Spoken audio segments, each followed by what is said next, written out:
Oh, the weather outside is frightful, but the fire, as you can hear it running in here, is so delightful. And since we got no place to go, let it snow, let it snow, let it snow. Hey guys, it's December 23rd. This is Hubby with Just About Anything Garage. And I want to wish you guys a very Merry Christmas and a Happy New Year. I'm sticking this in at the beginning of part 4 for the 64 Correct Craft boat revival. It's a long one. I apologize for that. I didn't do it so it could be conveniently edited, so I apologize. We'll do better on our next one because we got a couple more coming out. So I just wanted to give you a heads up on that. Wish you a Merry Christmas and a Happy New Year, and enjoy the video. And we'll be back with part 5, 6, 7, 8, 9, or however many we get. All right. So we appreciate you guys. Thanks a lot, and we'll see you real soon. Yes, it is a very wet day in Agawam, Massachusetts today. Hi, I'm Leon Hubby with Just About Anything Garage. I want to welcome you to the video, and this is going to be part 4 of the Correct Craft revival video. I know we put out a lot of stuff. It takes a lot of things to fix a boat and get it going. Lots of material to go do that. So this is video 4 for that, and we're going to focus on a couple of different things. Let's do just a real quick summary to start the video here. I'll put some light on the subject of where we currently are. We had just finished getting the motor. When you see part 3, the motor in, it's all set and ready to go. We've got the floor button down to where it's going to go. And so we're ready to go ahead and move forward with getting the motor all hooked up so you can actually move the boat. Wouldn't that be fun? Doing a new electrical system for it, getting the fuel system in, as you can see right over there, and that type of stuff. So we're going to go ahead and do that in this next video to get us rocking and rolling and get everything started. And then we'll save the probably 2 more videos after that of getting the surfaces prepped to get painted, and then painting the boat so it's all ready to go with that. But this video is going to be on getting it set up so that we can fire the motor. Hopefully at the end of the video we will fire the motor up, let it chug a little bit, and make sure everything is kosher and everything is going to run. But that's what we're going to do. So you guys hang on, stay and get a drink or something, and we'll be back with the action of getting this 1964 Correct Craft American skier all revived and onto the water for this upcoming spring in 2026. All right, so let's turn on the light so you got plenty of light. Let's talk about fuel systems. And very first thing we need to do is we need to make some raising blocks to go on this part of the stringer here and this part of the stringer here, to go ahead and get the tank all mounted up into this spot. But before we can go ahead and do that, we've got to do a little bit of repair work on this. Let me show you. As you can see here, there's a bunch of paper thin wood sitting there. And where did that paper thin wood come from? Well, it came from this little blocked area in here, which they had put a substrate in because they have the lift plate for the boat. This is attached to the boat so that you, with a eye hook on it, which we took off. I'll show it to you. This one right here. Then we unscrewed. And there's one in the front that's attached in a similar way. But you can see this has had a crack in the fiberglass. The wood got penetrated. It's all, look at that. Paper thin. Breaks right out. Come right off. Look at, just like that, pull it right out. So what we're going to do here is we're going to clean all this excess out from the fiberglass covering. And they used a pretty big, thick matting on it. But we're going to clean it out. We'll get up here with a grinder or something and cut this excess off, cut this out, pull this out, and then what we'll do is we'll put together a couple 11-30 seconds, since how we have that left over, laminate them together, put a block back up in there, and then we'll put some fiberglass coating over that with some epoxy, the fiberglass cloth with epoxy on it, to go ahead and repair that area before we do that. And then we're going to go ahead and we're going to stick the tank up on here. We got to do little risers on the stringers here to get it up to the level. We'll show you doing that, and then once we've got it where we want it, where we know the tank's going to be, and we do the tie down straps or tie down blocks on it, we're going to go ahead and we're going to get the fuel system all rigged up and hooked up for it. So let's go down out of the boat real quick. We'll show you once we do that what we're going to do with the electrical system. Not the electrical system, I'm sorry, the fuel system. Electrical system will be coming up here too, but that's a little bit further in the video. But for what we're going to do with the fuel system is, we got the tank here, we painted the tank up. We already put a new sending unit in it. The other sending unit was defunct, so we put that one in there. And actually enlarged these holes, and these are south tappers to keep it in there with the seal, because the original screws are a little bit smaller in diameter and weren't pulling that down tight. So we did that. We got all things cleaned up. We're getting all our fittings together, because what we're going to do, stupid woodpecker, where is he? There he is. See him going? Stupid guy. Makes a racket in here. We scared him. That's good. But anyways, you have to have a disconnect from your fuel tank in order to actually be legal with the boat, because you got to be able to turn your gas off into your motor in case you need to do work. And this is the old line that did that. It had a regular turn valve, which is totally, completely, and utterly stuck, of course, through a hard line and stuff. So we're going to switch it over to a remote controlled electronic valve, which will cut off, and then I can flip a switch or put it on the ignition control that'll turn the fuel on.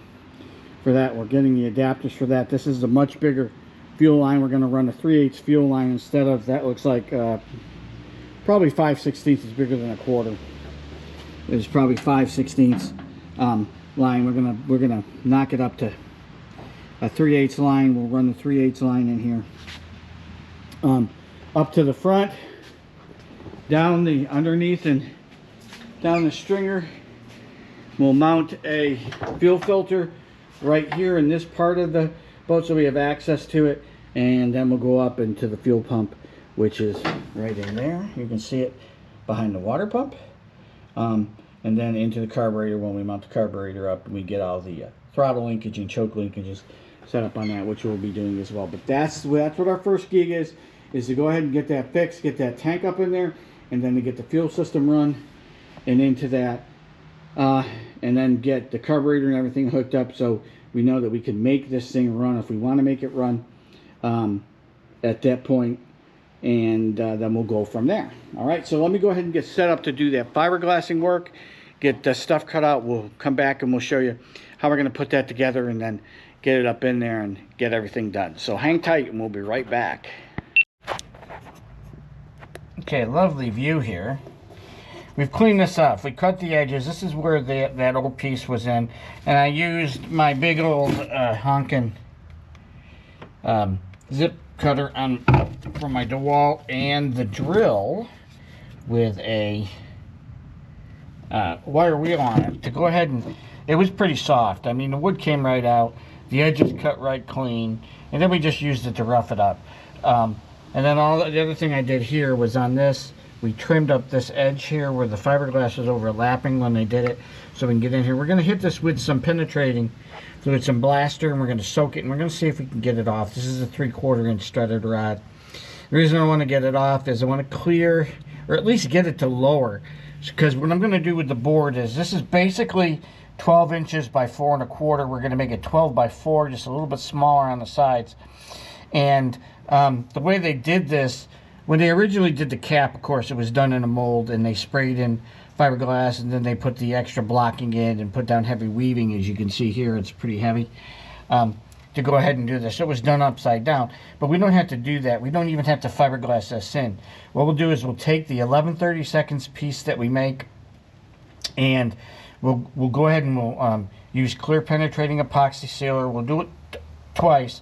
I'll cut it 10 to 20% with a solvent, probably acetone or something, to thin it out, and so it really penetrates into the wood real deep. And then we'll do a regular coat on top of that to redo it. And then when we go to put it up in there, we'll use something like Thixo for fiberglass and wood. It's a thickened epoxy from Total Boat, and we'll coat the living crap underneath it. We'll put it up. This has got screws in it right here. For the mounting of the different things, we'll put screws in it and pull that board right up. In the back, we'll punch a little hole if we have to, stick another screw, pull it up, make sure it's nice and tight. And we'll take the tube. It comes in a static mixing tube that automatically mixes it in the little dispenser, and we'll go around the edges with it, and we'll smooth it out. We don't even worry about cleaning up the rest of this stuff. We don't even have to worry about that. If I can get up here with my grinder, might take a shot at it. It comes off pretty easy. It busts off pretty good. It gets a little thicker here, which is why it's not coming off. And the curved parts have a little bit more surface to them, so they're harder to get to. But we'll go ahead and put it right up in there, squeeze it up in there, and we don't have to cover it because we'll have that clear penetrating epoxy. It won't rot, and it'll be firmly attached with the epoxy. They didn't have the epoxies back in '64 when they built this, so we do. We'll just use them and put it up there, and all it's really not a strengthening piece so much as it is, because this is pretty thick fiberglass. Here you can see the corners of the edges of how thick it is on it. It's probably at least what, an eighth? Oh, it's a quarter. It's a 1/4 inch thick fiberglass, so it's really strong. And when we put that up blocking piece in, it's to, you know, just reinforce that area and give you some mounting points that aren't directly into that. So we'll bring in, we'll show you what we're doing as soon as we've done that. But I wanted to show you how we cleared that out, and we'll see if we can't get that threaded rod out of there. Okay, we'll be back. All right, some progress here. We got the bolt out, and we got that all cleared off like we showed you before. It bolts here. We ended up cutting it. I used the mini inductor right there, and we were able to heat it and get it to move enough to create space, and I used the zip disc on the grinder over there and cut it. So we'll just put a new one in there. And this fits pretty well. It's 12 by 4. It could be a little longer, but it's not a big deal. Right at the thickness we need to have, 11/32. So what we're going to do, like we said, is we're going to take, rather than trying to fiberglass it in there because we're upside down, when they did it the other way, they did it in a mold and they did it right side up, is we'll epoxy it, and we'll use screws to pull it up with fender washers in there, and of course we'll waterproof it first so it won't rot or anything, and we'll just put it up in there, and we'll be in really good shape. Epoxy it in. I might cut another one that's a little bit longer, because it's got like, what, a 1/2 inch there probably, so we could go 12.5 inches long on it. And if I wanted to, I could go extra 1/4 on width too. So we may do that and refit it. If I do, I'll show you. But we'll still just epoxy it up there. We'll get I think I have 3/4, it's a 3/4 rod and 3/4 bolts already, so we'll put a new one up there for the lift point, and we'll have that fixed. Then we can get the tank mounted. We can put its lifts, its extensions here on this stringer, and over here where we got the exhaust coming in on that side, and we'll get that tank in. All right, so sit tight. We'll be right back with the next exciting part. Okay, so this has nothing to do with anything other than I'm a sucker for a nice day. Nice afternoon here in Agawam. It's October 24th. Of course, you know that because I've talked about it on the projects. But just a beautiful, beautiful day. Nice sunshine after the rain cleared. Got some color in the trees that are late. But just thought I'd show you guys, throwing a little just plain nice.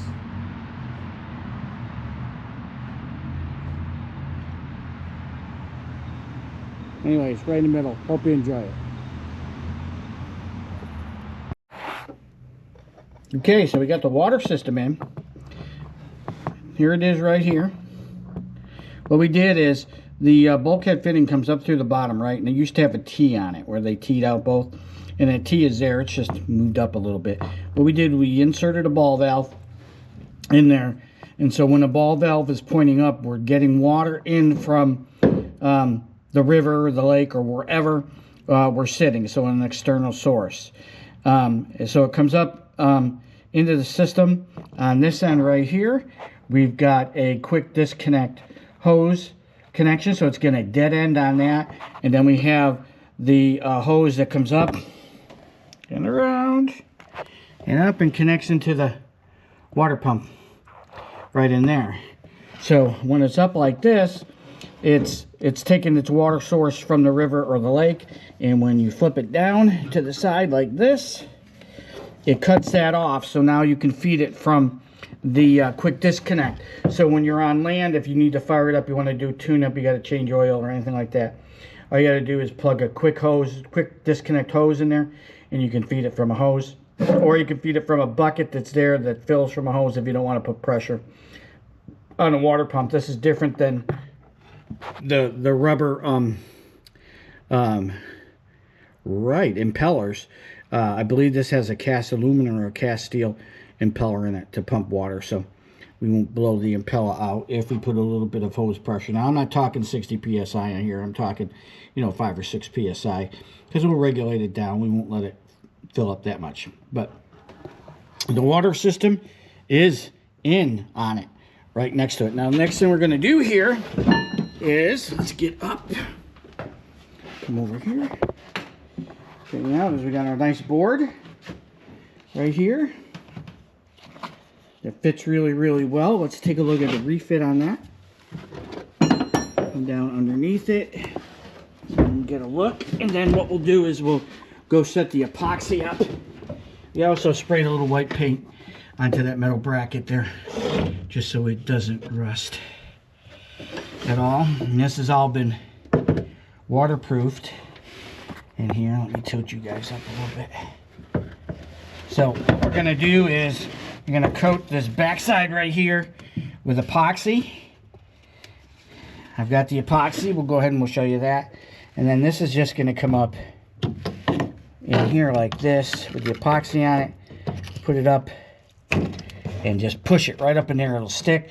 And I'll have you guys up on the stand. I'll put one hand underneath it, hold it up, and we'll put fender screws from the top right here, as you can see, coming down, and screw it and keep it up. And because it's all waterproofed, we don't necessarily have to cover it. We do have the structural putty, so if we want to do that, we can put the structural putty on it, but it's not necessary. So that's what we'll go ahead and do. So let me go ahead and get the epoxy set up. Sorry, showing you into the heavens here. Get the epoxy all set up, and we'll show you how that works. All right.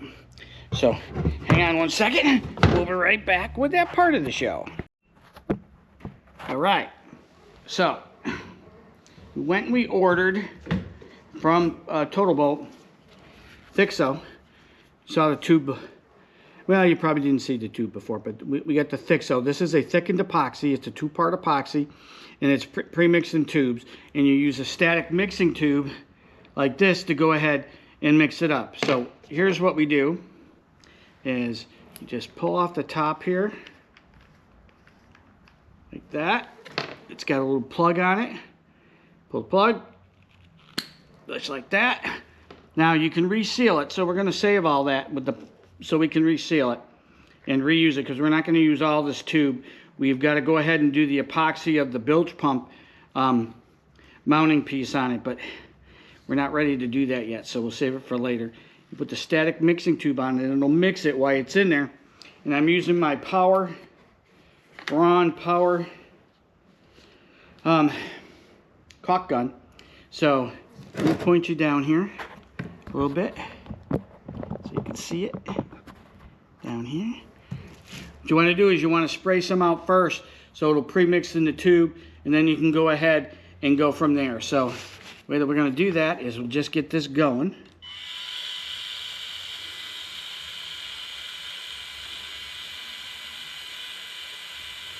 Go until we get some to come out. Here it comes.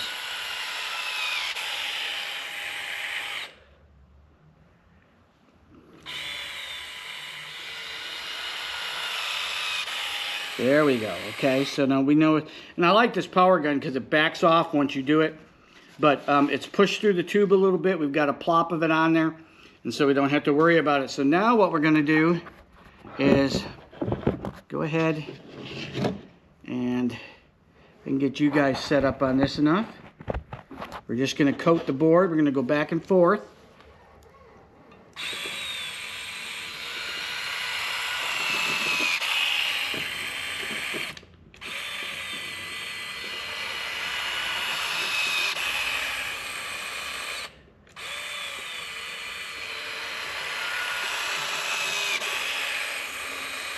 And it is cycling on me, probably because it takes a lot of pressure to push this out.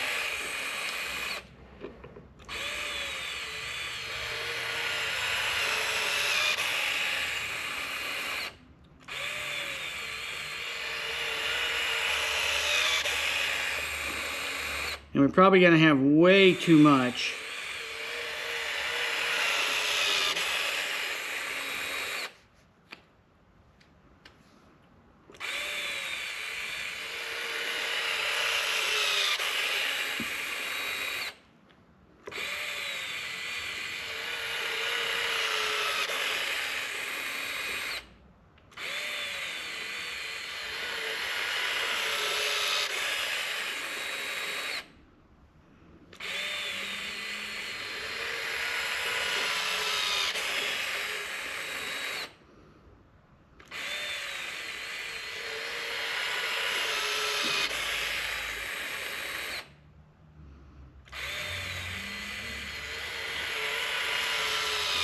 Imagine if I was doing this by hand, how much pressure it's taking. See how this thing's backing off.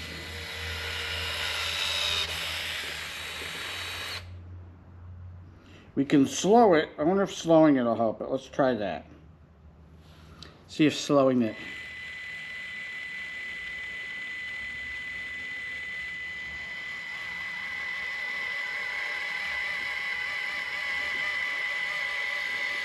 Yeah, slowing seems to help. Okay. So if you go slower, it does a lot better with it. Right, so that's backed off the tube now. We're going to set this to the side. And then we have to throw the static mixing tube out because once you use it, it's no good after that. So we're going to go ahead and go underneath here. We'll take you with us. And I got you blocked. Sorry for that. Get you right over the lens. See if I can get you into a spot where you can see what's going on. And I know I'm flicking you around here, so I apologize for that. Let's see if we can get you up in the air. Underneath there.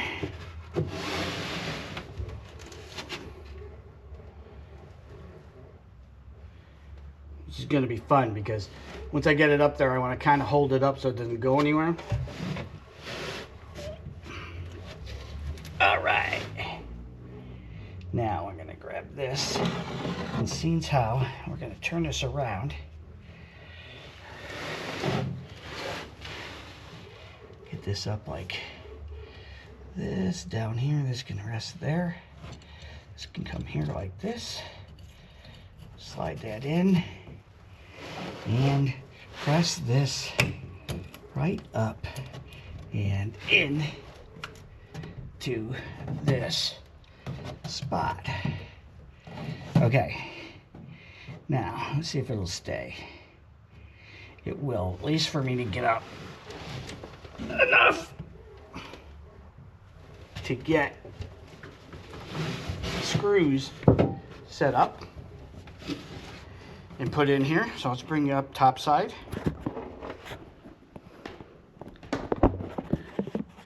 Point you down. What we're going to do here, we're going to put some fender washers through existing screws, and I screwed the two screws in the back.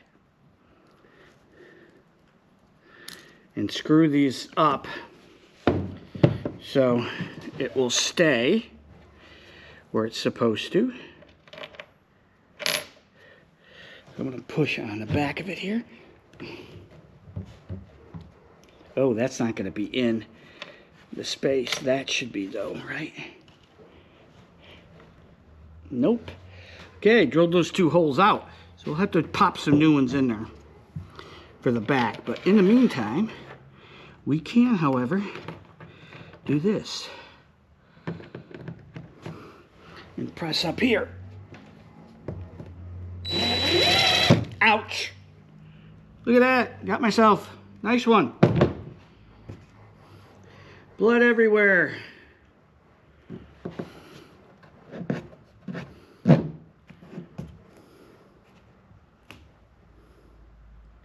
Yay! Drilled myself right into it. And let's at least pull it up. While we're putting pressure on that, so I can go get the first aid kit and put a Band-Aid on it. Silly me. Let's go ahead and put one in here.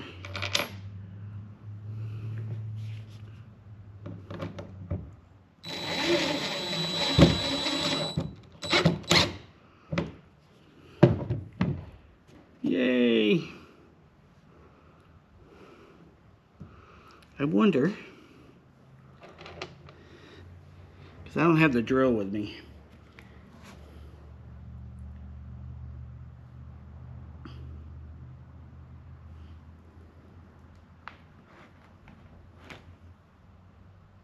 Nope. That sucker is pierced. All right.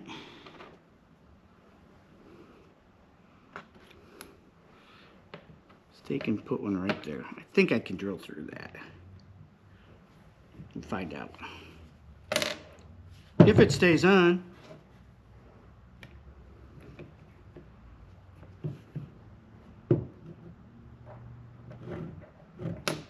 Nope, gonna be a pain. Because I need two hands.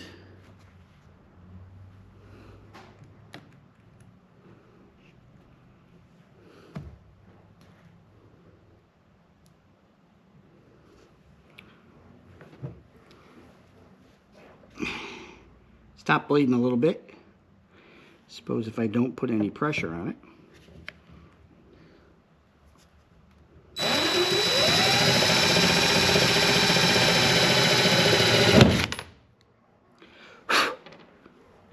Okay, really doesn't want to drill into that fiberglass. Let's see if we can make it do it anyways. Really? I can split it.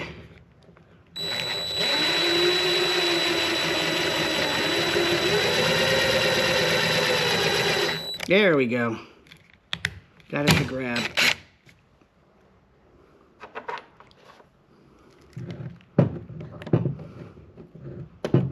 There we go. Really?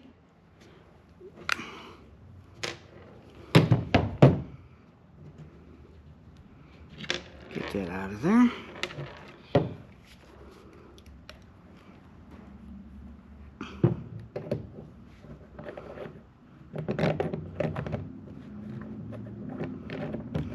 There we go.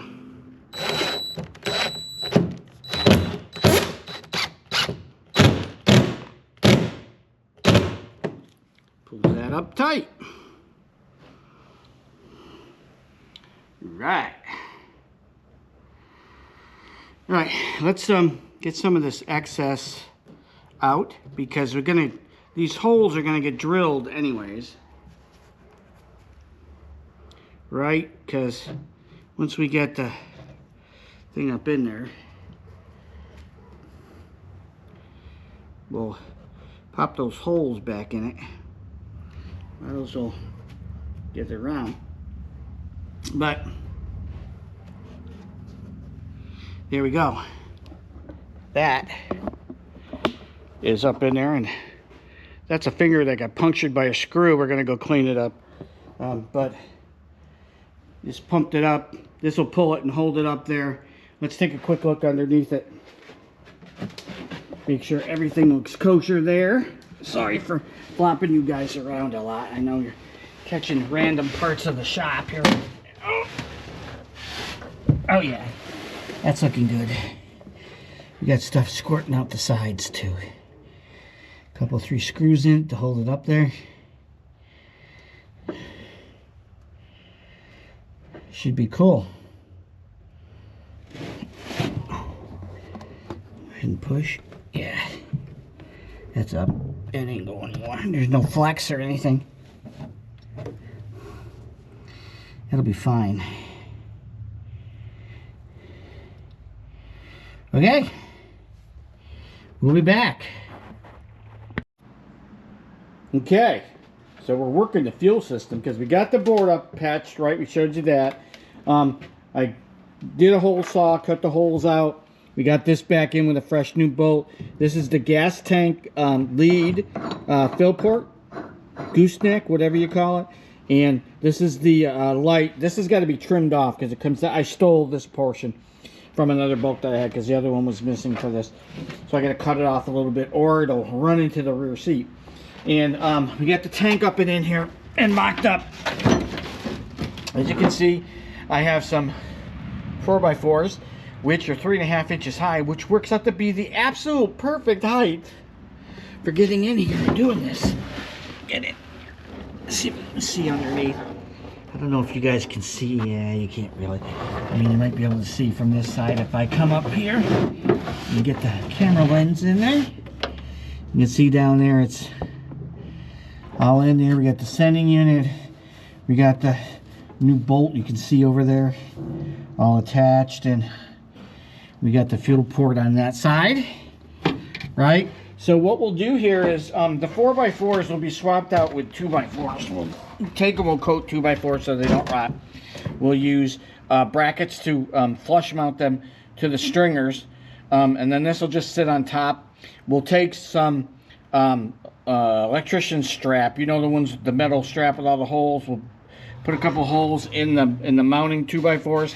We'll put some bolts in there and we'll run a strap up and around to secure it down into it. I've got the electronic fuel control currently mounted to the stringer. It's got screws in it right now because I got to get a right angle drill to go ahead and drill that so I can put bolts in it. I want to bolt it, but it's got wood screws in it. Hold now, and it's just fine. It's nice and tight. And what'll happen is I've got all this set up. I'll show you here. Hopefully I'll show you here.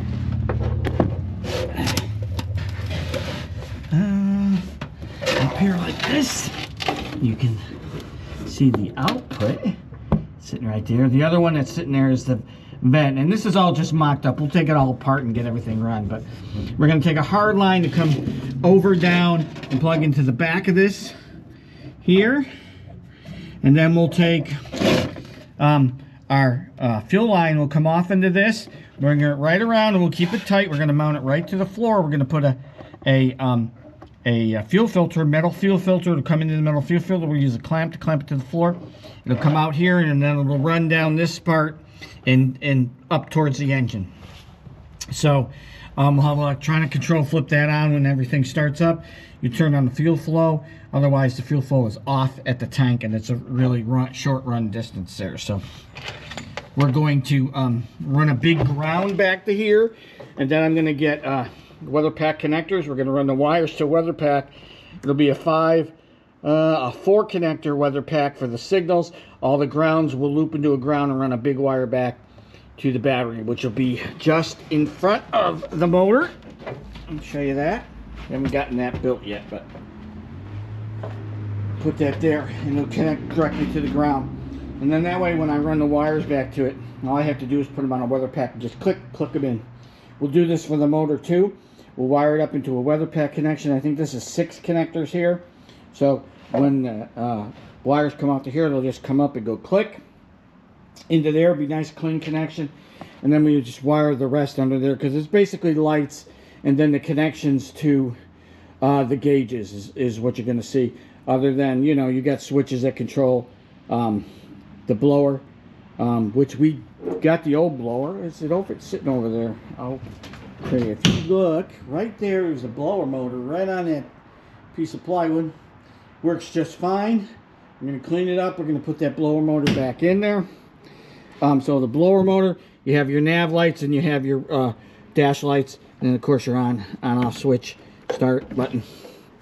This is choke. This is just a power output, which we'll do something with. We got to swap this horn button out because it's frozen. You do that, and then we'll hook up our controls, of course. get there. So we'll have it functionally together here very soon, and then we can clean up all the gel coat and stuff, paint everything, put a new windshield on it, and she's basically ready for the water. Now what we'll do is, once we've got the motor all hooked up, I have my engine run stand, which is right here, that I built. You just pop a battery in there, we run the battery up, that connector in the back connects to all the connectors. I got gauges sitting on it, and we'll just go ahead and we'll fire it up externally, because we've got the I showed you this, the water connection, right? So we can use the quick connector down there and pump water to it, and we can fire the baby up once we got her all connected. Give her a preliminary run, make sure everything is kosher.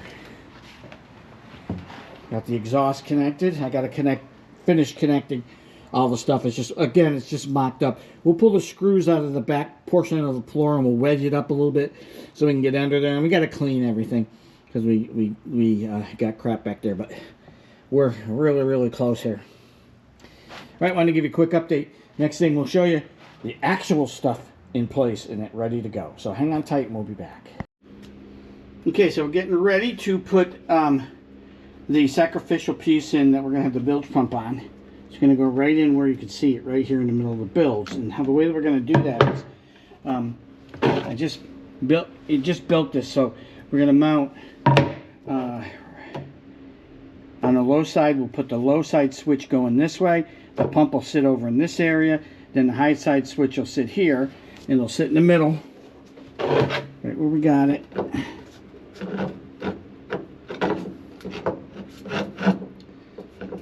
Probably right about there.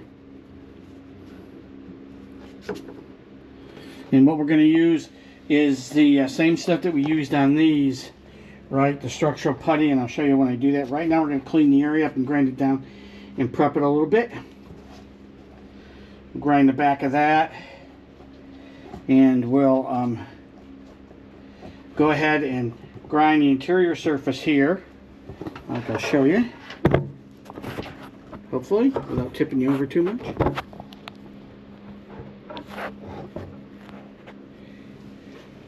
Precariously balanced. Okay. Prep it a little bit. Some light sanding.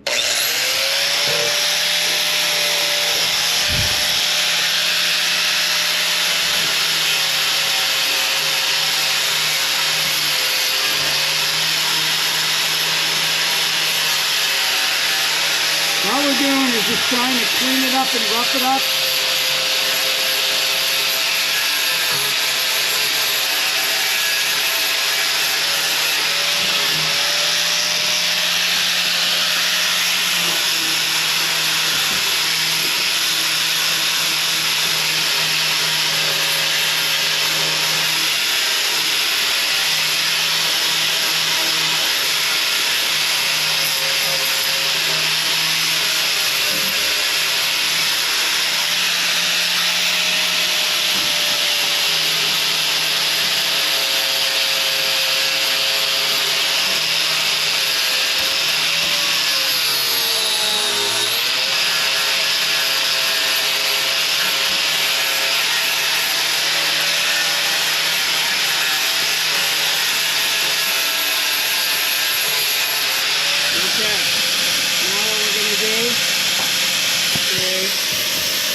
The back side of this a little.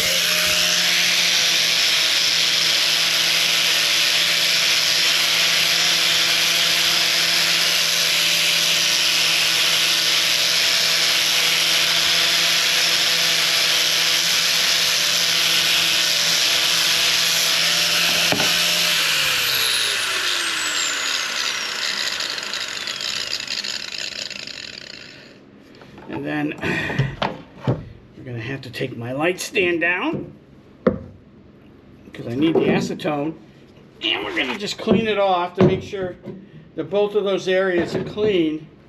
We go to do it when we use the structural putty. Now we got to give it a little break here because it's a little chilly in the shop and we're below the recommended temperature for the structural putty to work correctly. We got the heater running, so we'll go ahead and get everything cleaned up and ready. We'll let the temperature come up here a little bit, but I only need a couple degrees. We're not that far off. It's the minimum they want you to use is 60 degrees, and we're sitting at right about 57 in the shop right now. So I've got the fall heater on just to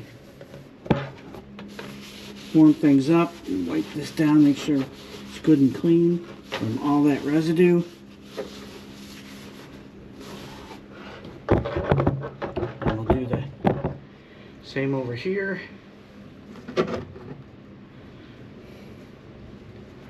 For the back of the mount.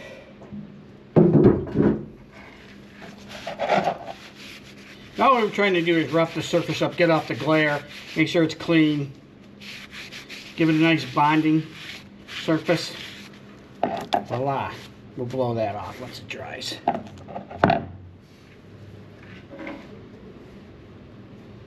Now all I gotta do is find a cap to the acetone, wherever I put that. Anyways, I'll find that off camera. And we'll be back in just a little bit. Gonna let it warm up, then we'll go ahead and mix up the structural putty. We'll just pile it in there, we'll take it and we'll push it right down into it. I'll show you that. We'll weight it down and we'll just let it, you know, we'll take it and we'll smooth the edges around so it makes a nice hold and get it all set. And then what we'll do is just screw everything in place where it's supposed to go. Run the cable. We may run it all the way back. The output's there in that back corner where you talked about just running it up front and venting it out the front, but I can get 15 foot of hose and pop it around. That's not a big deal. Not that I really want to run 15 feet, but it's got it in the back, and if I pull that back one out, I've got to plug that hole. So I just leave it in there anyway, so no use popping new holes in it. So we'll probably just use that. But hang tight, and we'll be right back, and we'll do the structural putty part of it. All right. So we're getting ready to do this. So we got this to weight it down. And we've got the structural putty here. You've seen me mix this before. It's catalyzed at 1 to 2%. It's a polyester type resin mixed with fiberglass particles. I'm going to mix it up really good. It's changing color. It's brilliant blue when it comes out of the can. And when you get it properly mixed, catalyzed, it kind of turns to this turquoise color here. Okay. So what we're going to do is going to kind of put a plop right here, right in the middle. Spread it out a little bit. Okay. I'm going to take the board that we did, spread it all on this.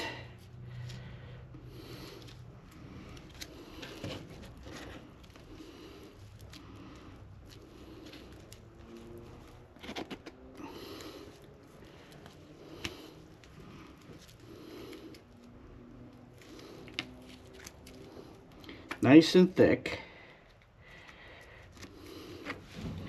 Use it all. Get it on here. As even as we can.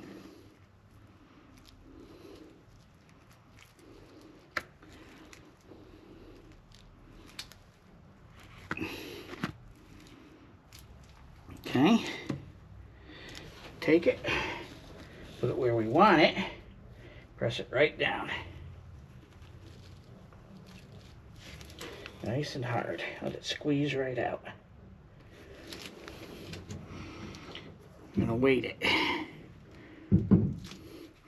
Press it some more.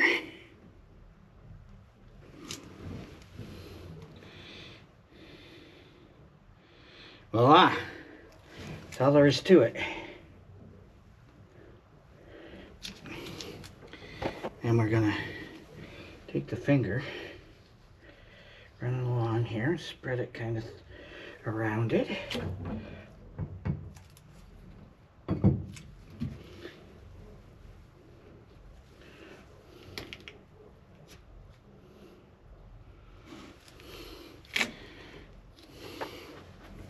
this. Try not to block the camera.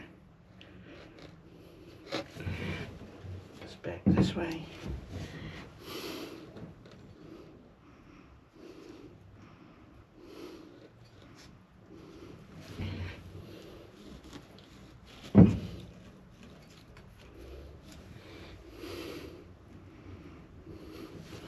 Yeah, we don't need any on our finger here.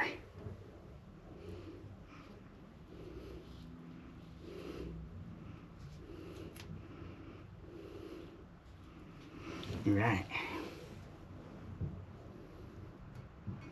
Let this weight it, push it down.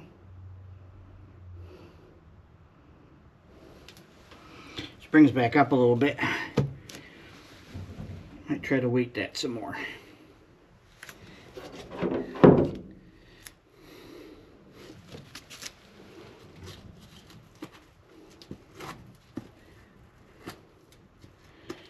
Then we'll come back and we'll check it out. But that's all there is to that.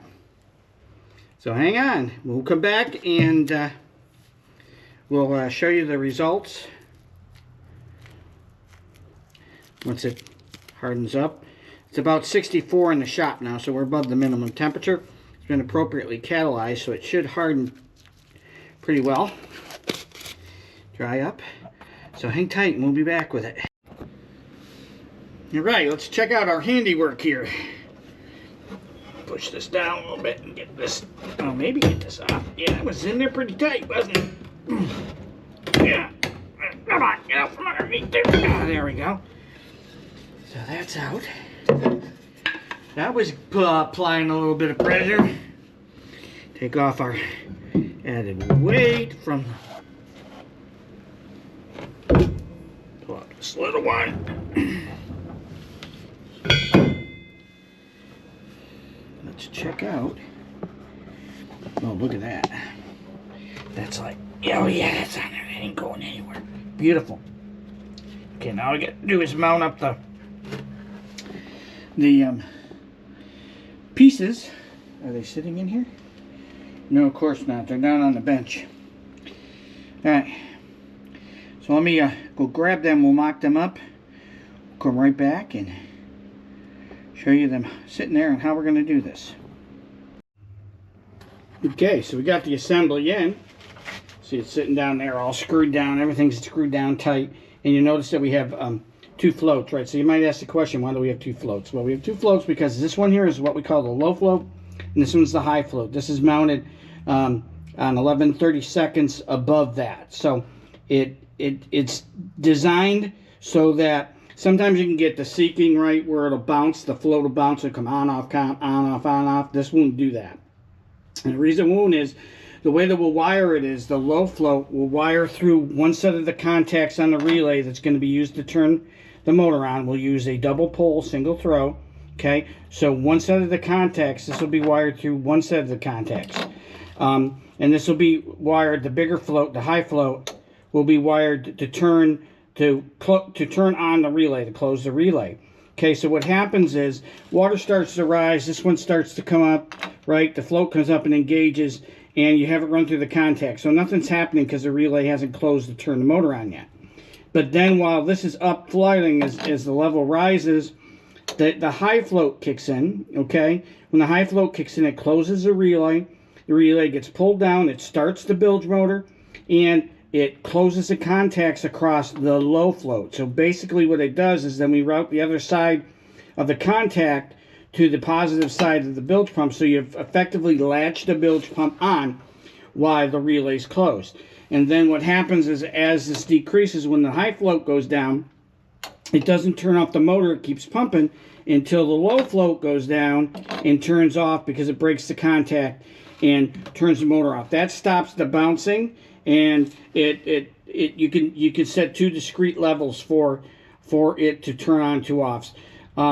This will stop a lot of the if you want an automatic system. We'll also wire it with the switch so that you can turn it on and just pump a little bit out if it hasn't flipped up this up yet, but you can hear it or you can see it sloshing down there. So that's where we're at. What we're going to do is we'll pull the wires together. We're going to pull them down low here, and right behind the bilge pump here in this space, right down here. We'll tack them down there. We'll come across over to the conduit steering, and then we'll run the wires together. We'll put them together with loom or something and run them up the steering column as far as they go.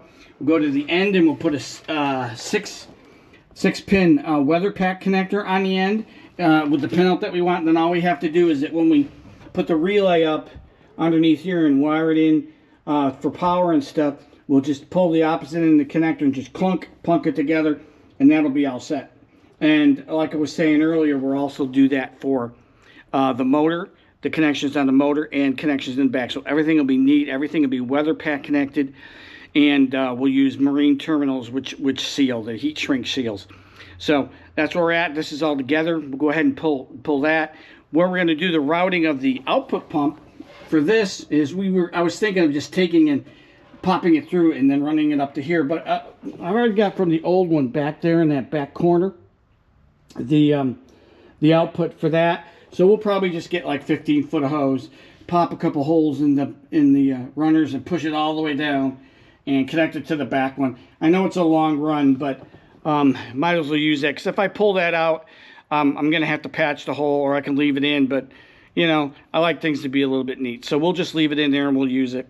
We'll let it go ahead and pump over 15 feet to get to the back. No big deal. All right, so that's where we're at. We'll be right back with the next step, so hang tight. All right, so we're up in the office. I wanted to take a second. I'm going to show you a schematic of what we're going to do with the bilge pump with the two floats, because you could just wire it through a switch and turn it on, but I want to have an automatic system.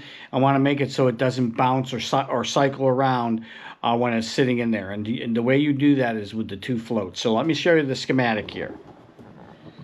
Okay, so here's the schematic. Let's go ahead and go through it. This section right here is a relay, right? And we're using a double pole single throw, so there's two poles on it, and it just throws in one direction, so there's no normally open or normally closed. There's only the normally open contacts. Right, with that, we're going to use a main switch that's a three-way switch, which has an off position, will make up an auto position, and an on position. Right, so let's do the switch. That's the easy part with this. When it's off, obviously neither of these are closed and there's no voltage going to the bilge pump. If you go down onto on, it's pretty easy. You just switch it on, and via this line just turns the relay on. The relay closes, this contact closes and powers up the pump, and an LED comes on to tell you to do that. It'll also close this contact, which is wired through the low float, but in this case it doesn't matter because you're just activating it, and your presumption here is that the low float isn't active. The other one that we have is a high float. So you have that low float and you have that high float. So if you then switch it into automatic mode, what will happen is as the water rises, the low float will close first, right? When it closes, it's going to close through the contact on the relay and provide power off to the relay. Now this is a latching mechanism so that the pump will stay on once the low float, you reach the level for the high float, not the low float, and it turns it off. The other contact is the low float, the high float here, which when high float gets tripped and closed, it takes power, which is sitting right here, and routes it to the relay. So here's the sequence. The low float goes ahead and closes and sets up to latch the relay. The high float closes and turns the motor on via the relay. The relay will close, these contacts will come down. Now what happens is you start pumping and the high float releases, right? It gets through its little hysteresis and it opens up. In the case if you were just using a single float, it would then stop pumping and you would still have water below some particular level, or it would bounce the flow up and down, right, and cause the water to make the bilge pump go rah, rah, rah, on and off. But since how you have the low float is connected to the power through the relay of the contact, so it's locked on. The relay stays on, the pump stays on until the low float reaches its bottom and opens and everything goes off. So if you hit any bouncing, you won't do that and you're at your lowest level. And the reason you do that is save wear and tear on your relay, to make it so you save wear and tear on your pump so your pump doesn't go out. And so you don't get the annoying ran when you have it. That's why most people just put a switch in to turn on their bilge pump when they're ready. But I wanted an automatic system in case we get like leaks in it, to go ahead and take care of it. But that's the schematic for it. That's what we're doing and the reason why. All right. So let's go ahead and we'll look out how we finish this up and get everything all set, ready to go, and I'll walk you through that. Okay, there we go. We get all these pulled up. We've gone through some heat shrink tubing all the way up, and I'm going to leave the end loose for now because we got to pull it up towards me to put the weather pack connectors on the end. We've gone as far as we can because this switches leads, since it's the farthest away. The shortest up there, and we've gone as far as we can. But all we need to do is put the weather pack connector on there, and then finish putting some tie wraps on there to tighten it down, and we've got the bilge pump area all set. Now, next thing we'll do is we're going to go ahead and put the floor back on it, in order to find out where the access cover panel is, so we can access here and access in here. While we got it open, though, we'll do this. We're going to go ahead and move it up about a ½ inch higher. We can do that on the hole back here, as you can see down here. We can go up and we'll move it out a little bit. We'll space it out so it goes more towards the middle of that hole. Bring it up about a ½ inch so we get a little bit more space. And then we got the Hall effect sensor that we're going to use to sense when it's in neutral in the center. We're going to go ahead and make a little bracket that'll fit on that. And we'll put the Hall effect sensor on it. We'll put a magnet onto the lever. We'll epoxy it on there so when it's in neutral, it'll engage it and put out a signal, and we'll know that we're in neutral. When you come out of neutral, it'll tell you that. We're going to rig it through the starter relay. We're going to put a relay for start up in here that'll route the start power from the key through the contacts, and when it's in neutral, the contacts will be closed, allowing it to start. If it's not in neutral, it won't route power to the starter. Start's only part of it, and that's how we'll affect a neutral safety switch in that. Right? All right, so we'll bring it into you when we've got this up in the air, because all I got to do is drill a new hole, pull it up, and we've got the weather packs on that. So stay tight. We'll be back with more action, and then we'll move on to the next stuff.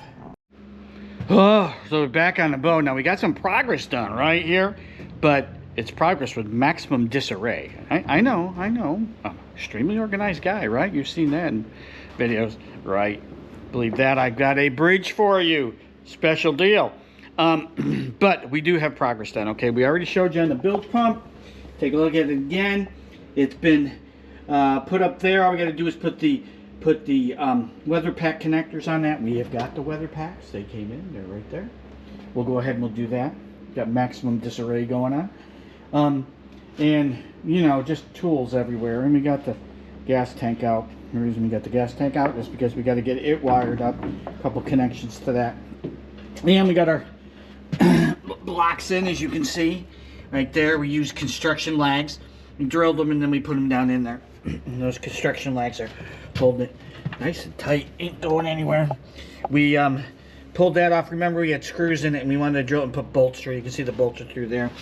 I picked up this baby over at Harbor Freight. Right angle drill. That's a good piece. That's a good tool. 40 bucks. All right. So here's what we're going to do. We're going to tighten up and clean up in here. I want to throw a little wood preservative, you know, the sealing epoxy sealer we do for that. We're going to go ahead and we're going to pull the screws like 3 or 4 back all the way off of the stringers here.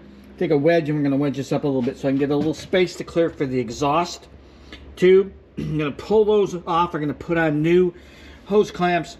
We're going to go ahead and get that on and get the hose clamps down. We're going to get everything underneath there all set so that we can put the gas tank in place, lock it down, and know that we don't have to go there. I'm going to also pull a bolt off of this, the rudder control. I just want to make sure that I have a nylock on the bottom. I can't see it and I can't feel it. So I want to make sure there's a nylock there because we don't want that coming off, obviously, while you're going 30 miles an hour and trying to turn. So we're going to do that. Once we've done that, we'll go ahead, before we put it in, we're going to put a ground wire and the signal wire on. The signal wire is going to run over here. The ground wire is going to come up. And we will somewhere in here put a terminal, a negative terminal, where we're going to put all the grounds, the tank ground for the signal sender, and that ground for that, the ground for the blower, which gets mounted right here, and for the light. And we'll run it to there, and then we'll run a bigger ground wire all the way back down the conduit and come to the block here and pick up ground from there. So we're gonna get all that done. I'm gonna get all this back wrapped up. We'll run the hose. I have hose for the bilge pump, the pump out.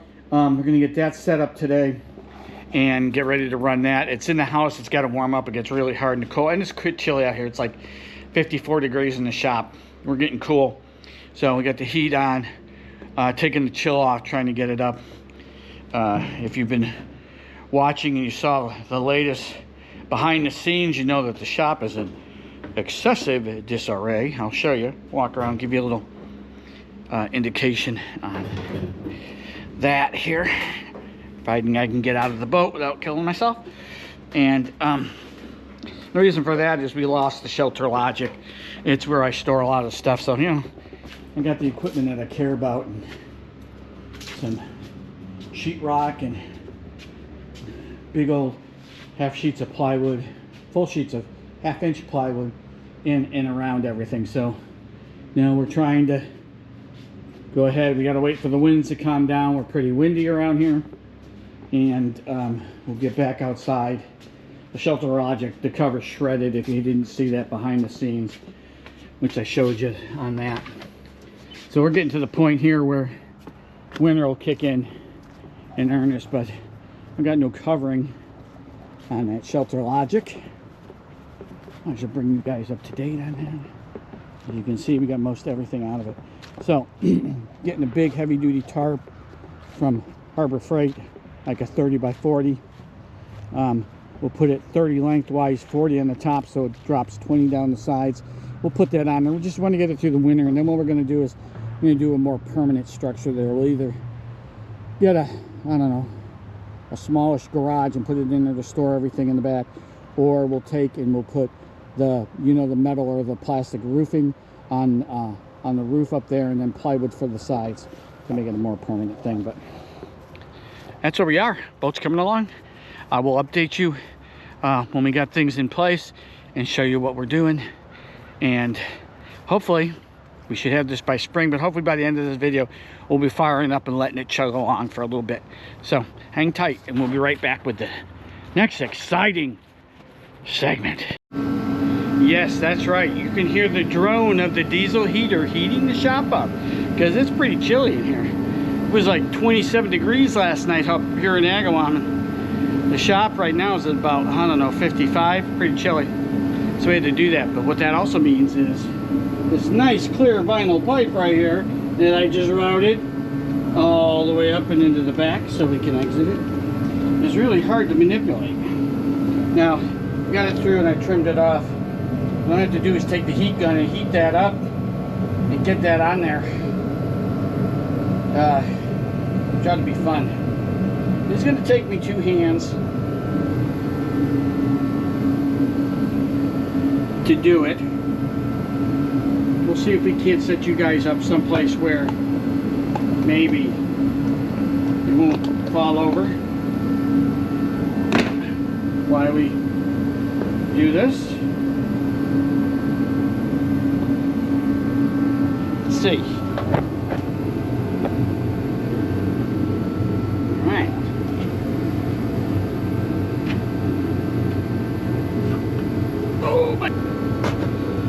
Okay.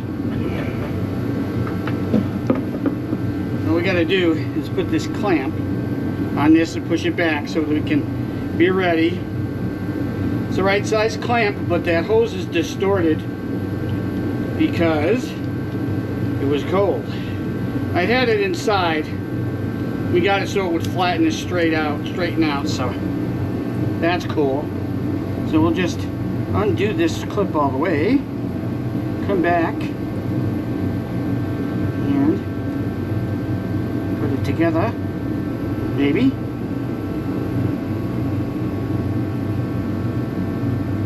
You know, maybe we'll heat it first, then do that. Okay, let's do that. Seems like it's being really difficult. Let's see if we can do this without totally melting it. cold up here first where it's easier to manipulate. Put some heat on it.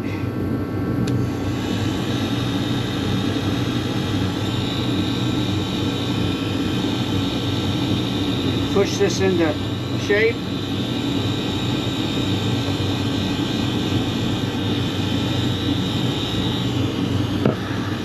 Vinyl hose isn't very forgiving when it gets cold. Good thing it's just going to sit under the bilge for the winter.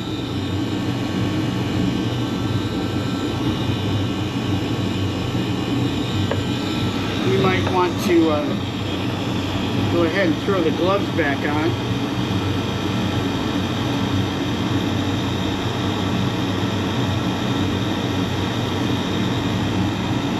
Yeah, see, it's helping it. Let's get the kink.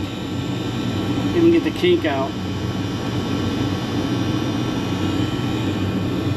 There we go.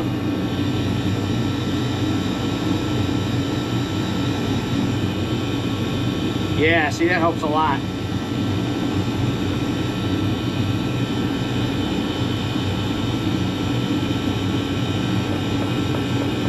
Hopefully, it'll help us to slide it right on.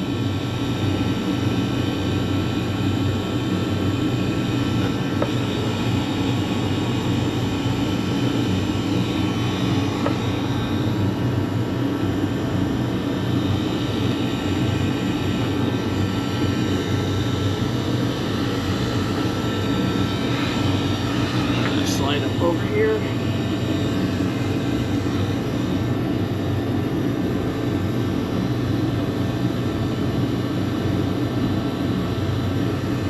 Yeah, there we go.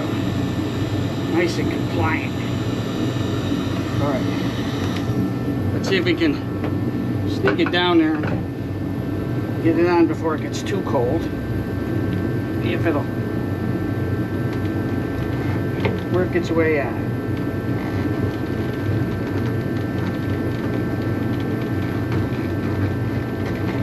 There we go.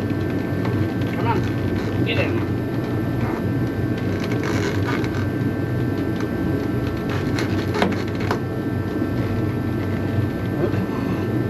Be nice.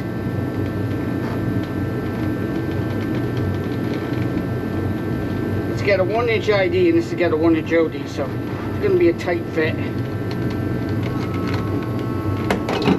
Oh, we just popped it out of its holder, which could work to our advantage.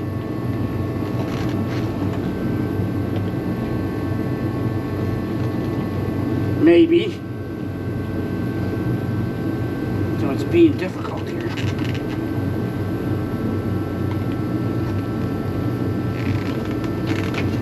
Come on. Get down there.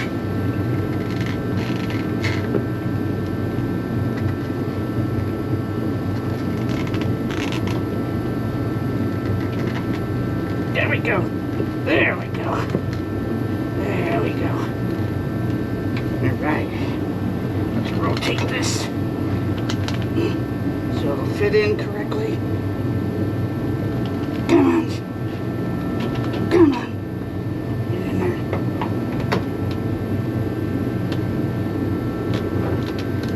There we go.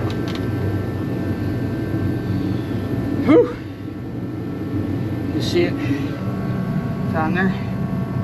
You can go ahead and get that clamp on it.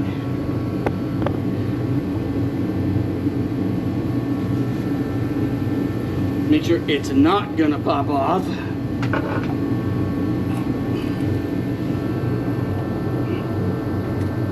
Then we're gonna probably hit it with the heat gun again. Massage it a little bit.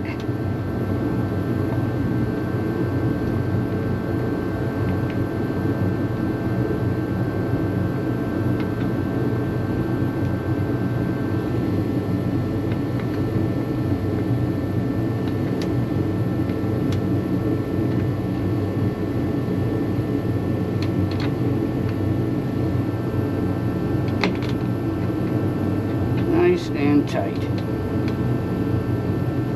That ain't going anywhere. All right, let's Hit it with a little bit more heat all the way up to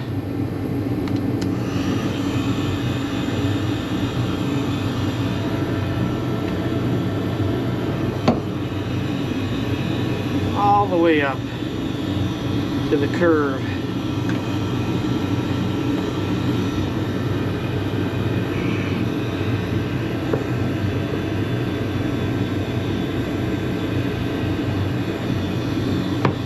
Let it seek its own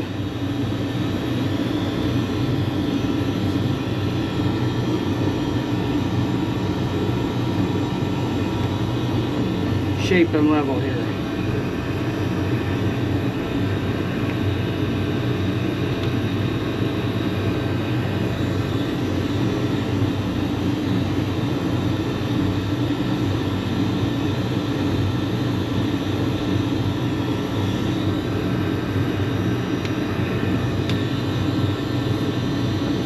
See what I'm doing here. But we're just heating the tube up. Get a little bit malleable.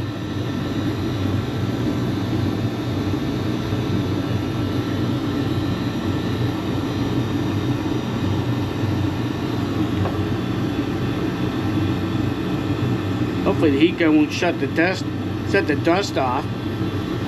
Get a fire in the boat, which would be bad.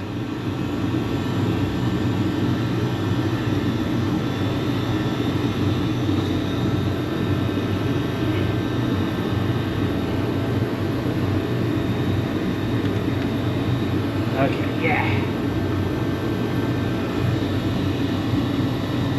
Okay.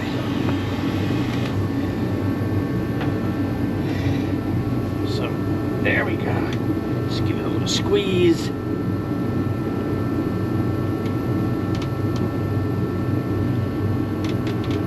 Slice it in there. Nice and round. All right. There's that end connected up through that hole, and we will make up some clear penetrating epoxy seal, and we'll seal the holes up that we've made so far. So let's go to the back.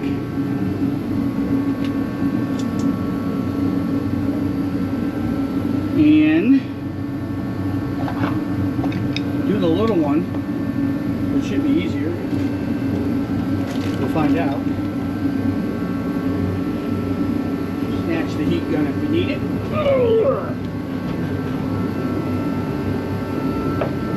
You got a death trap in this thing. I got crap all over the boat because stuff I'm gonna need, and I'm too lazy to take it in and out 800 times. Okay. Now, we did here.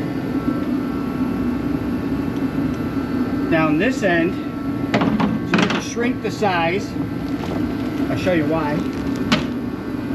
Of the tubing, and what we did was we just used the adapter connector. You know, it's 1-inch ID to 1/2-inch ID.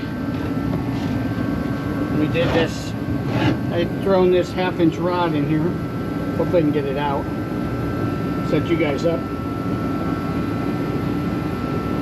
Here.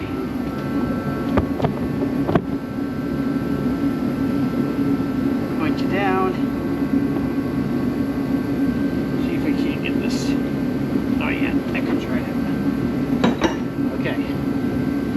Now, show you why. Should be pretty obvious because the output size is smaller than the input size. Right there. Okay, right there. So we're just gonna take this. This was just pushed under. We used that bolt to help us get it there. Okay, and this is we're gonna have to heat this one too because what we got here is it turned in the wrong way. See how this is curling back at me, right? This hose is just, it's vinyl too, so it'll be cold. And so we're gonna want to, let's see, best way to do this is probably First we'll set you guys up.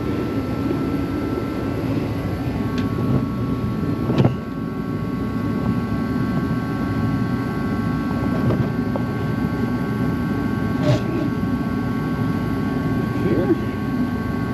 And we have our fuel right here. So the tank comes close to it, but not quite super close, and it's going to be up. So let's push this to the back and run this up like this. Make sure you got enough when we cut it.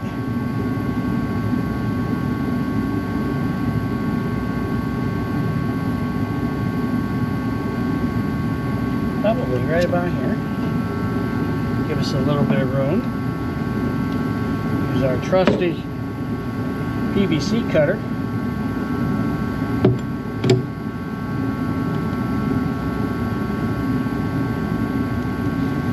Cut that pipe. Vinyl pipe. Nice and stiff vinyl pipe. Like that. Get that out of here. And we're going to search with our hand for these.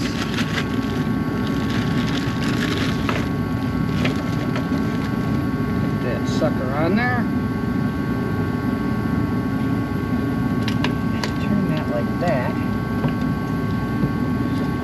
And it's a bit more malleable. Push that sucker right up and on.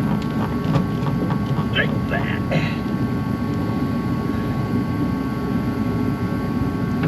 Search for the screwdriver. Look at that, 2 for 2.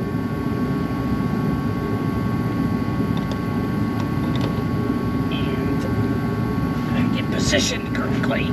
See, that's how we didn't position the clamp right. Tighten that sucker down on it. We'll come back with a 5/16 nut driver. Really crank on them.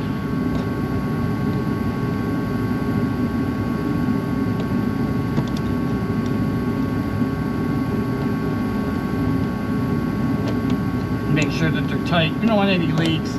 Not that it'd be disastrous or anything, but you know, you're bilging it out. You don't want them to come right back in.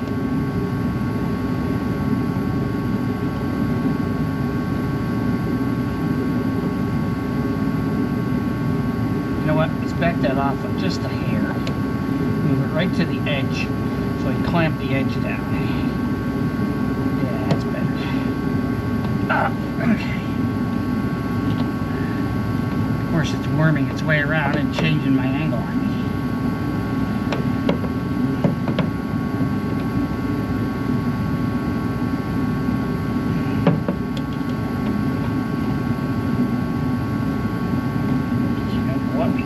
This machine's over here. I think right up here we have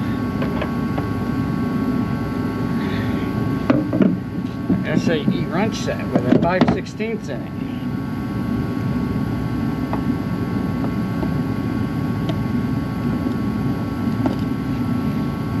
That we can just use while we're here.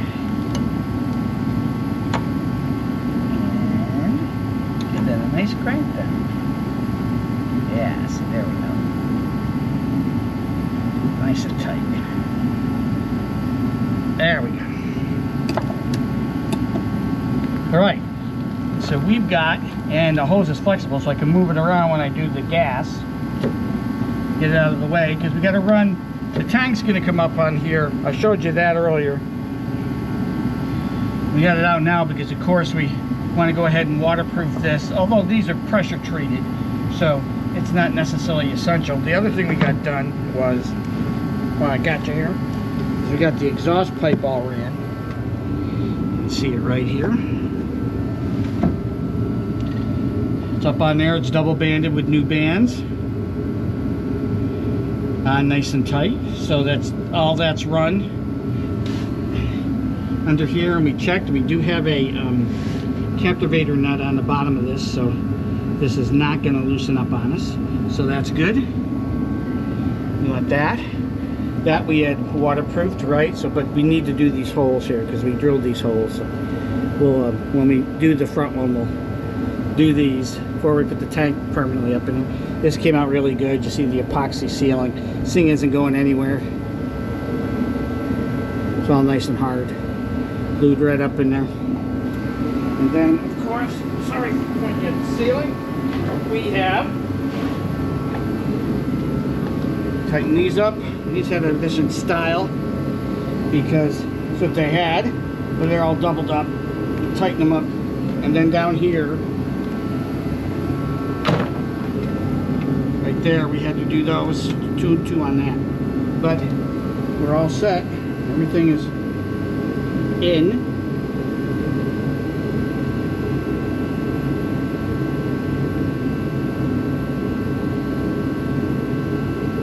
So we're good. All right, we'll be back with the next steps. So hang tight. All right, so we got the bracketing in place, right, for the to keep this in, and it's not going to go anywhere because it's got the tube coming through at the top there, right? So it's not going to move side to side. The only thing it could possibly do is the bottom kick out and come out of there. The other thing you can do is rise up and down, but we'll take care of that in just a minute. But I wanted to show you a quick trick I use, because what I want to do is I want to put a triangle piece here to gusset it across this, and you can't get in there and put a piece of, you know, like the 11/30 seconds that we have and trace it. So what I did is I just took this old package from Prime. I just put it up there, right, and I just got it where I wanted it, and I just folded it over to get the angles for that. So what we'll do now is we'll take and we'll use that and go ahead and trace it out onto the board, and voila, you'll have your little piece that'll fit right in there and do that. So just, all you need is a piece of paper or a piece of heavy cardboard or something like that. You can trace out. The other thing you can do is put cardboard up there and take a X-Acto knife and go right down the sides. So a couple of quick tips on how you can go ahead and get that done, and thought I'd mention that to you guys. And we'll be back with some more exciting content. Alright, we're back in the shop on a cold Sunday morning up in New England, and we had the blower in. You can see where it's mounted. This is the way that it was mounted. It's got the blower tube going underneath the pull. I don't particularly like it positioned like that because it's pulling from the outside part of the bilge, and what we really need to do is you really want to make sure it draws from here. So we're going to have to do something like pop a couple holes in here and maybe put some 2-inch PVC pipe over to there so it'll make sure it accesses and draws from here, because it's nigh on impossible to route the tube over into the center here where it goes. The other thing is, I think I showed you this guy off the bench how it ran. It ran fine. Well, let's run it here. Runs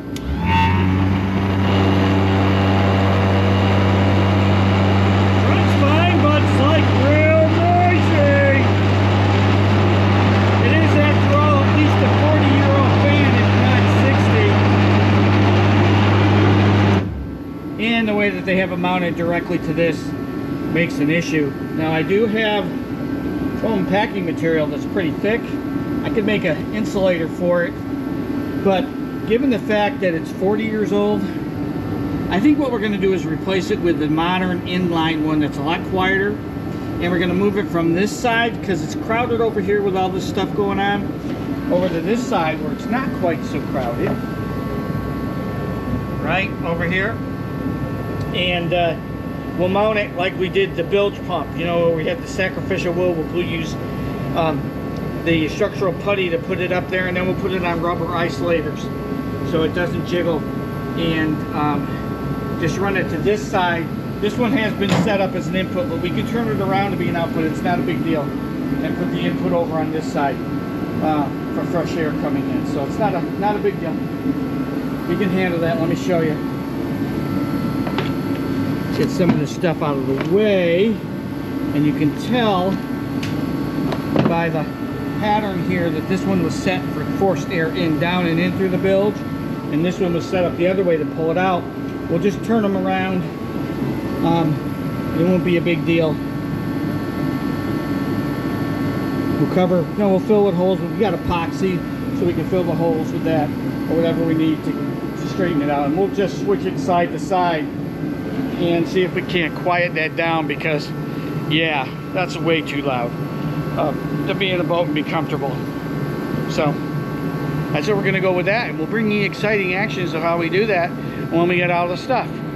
The new blower is on order. They're not expensive, like 35 bucks, so no big deal. Right, so we'll be back just a minute with more stuff.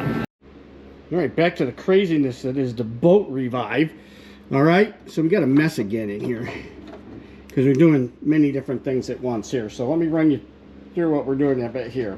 We got the back apart again, right? Because what we're trying to do is we're actually trying to get this all closed up so that we can get everything done. So we want to get it all in and taken care of. But we pulled out the blower like we said we were going to do, because we're going to put the inline. But we're going to wait for that, see its size, and decide which side it goes on. But we did a couple things back here.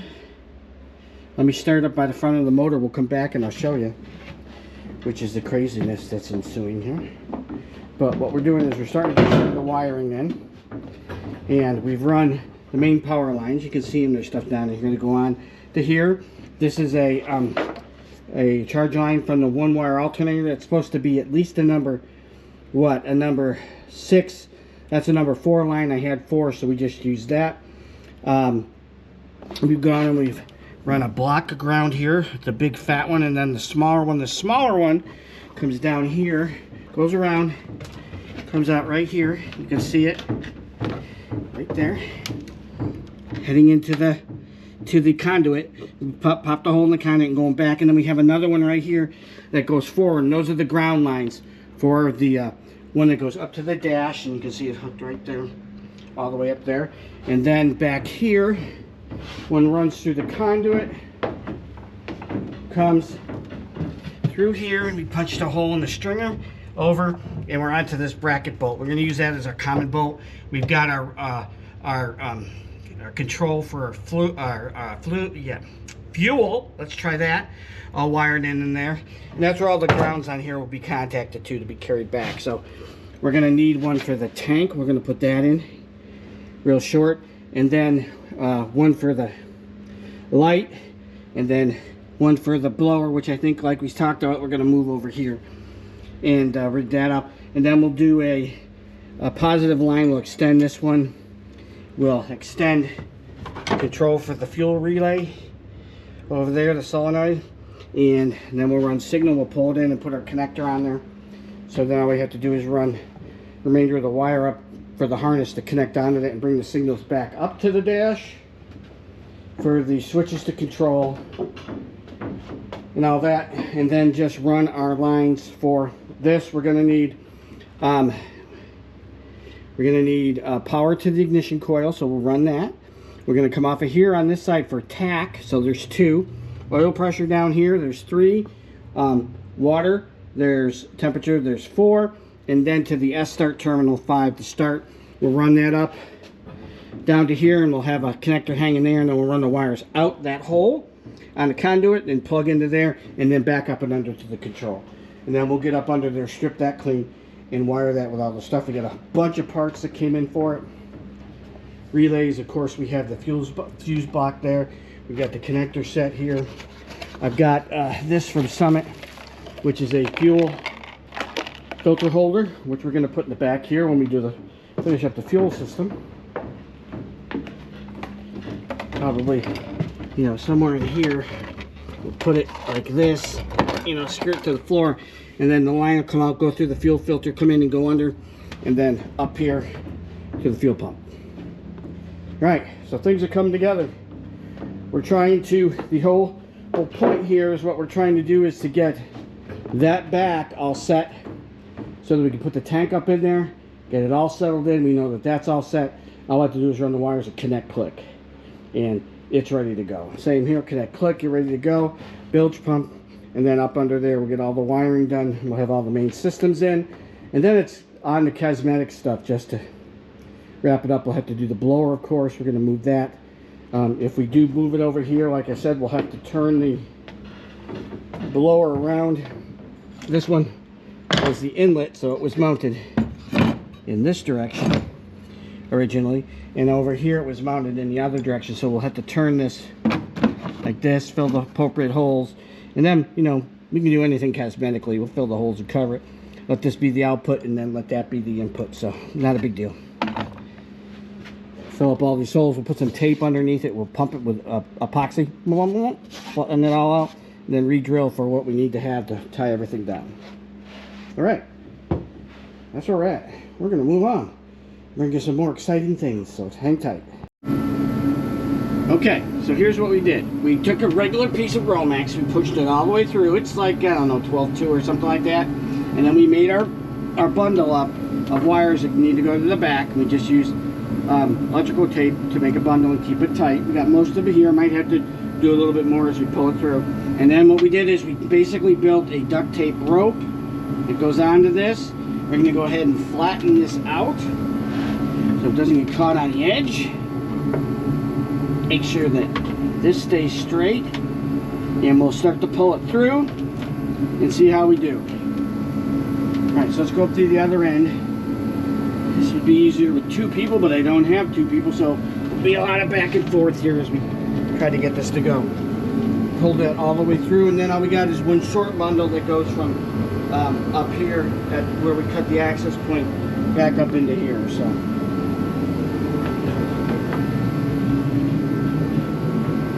go to the back here,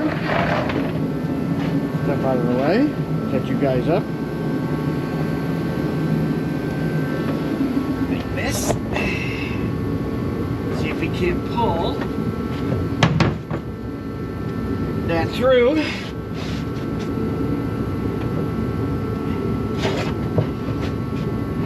A little bit more. Okay.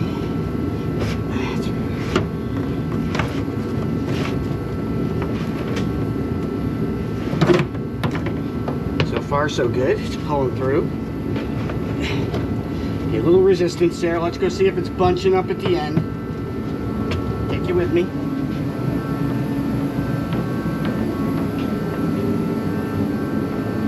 Whoa, wobbly boat. Nope, still going okay. Let's make sure that that's not in the way. Just a little bit more friction from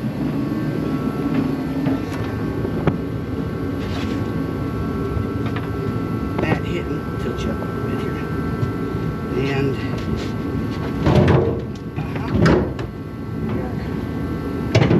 all kinds of things in this boat getting in the way, which is pretty usual. Okay, keep pulling. It's a 3/4 inch conduit, so we should be okay. Lay down like this a little bit, get a better angle on the pull here. Okay, now we're hitting some significant resistance. We're probably catching somewhere, probably on that wire loop at the end. Go see.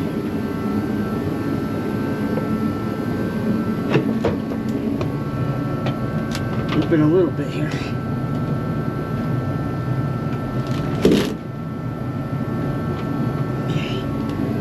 Okay, I know we're pulled past this as you guys bop around as I'm wiggling. Yeah, so you can see the wire in there. Should be fine.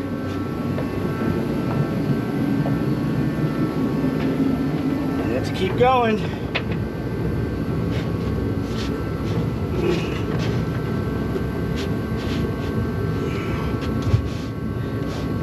There we go.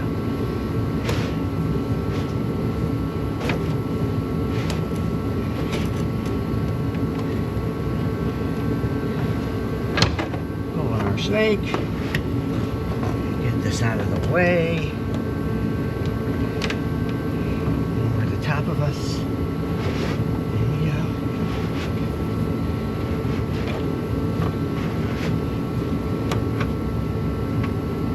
Okay, let's go check the bottom. See how that's hanging up again. We might be at the end of our pull and need to make a little bit more. Let's find out.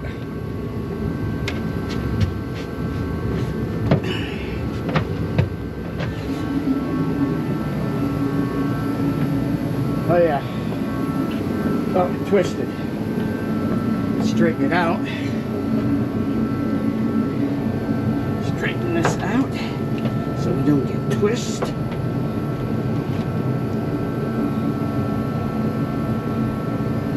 Go a little bit more. We got what? Probably 2 feet.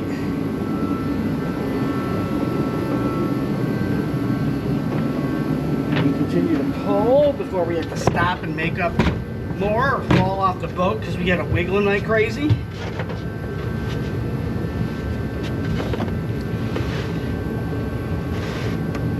Ta-da! There's our wire. All right, a little more. Okay, now let's go see how much more we have to make. Because what we want to do is probably want this up to the, just over the edge of the top. So we got plenty of space because we got to get around the tank when it's set in here and go ahead and have the connectors. Let's go. Let's see. Make another 2 feet. I mean, then we still, you know, it's got to be longer yet because it's got to go up.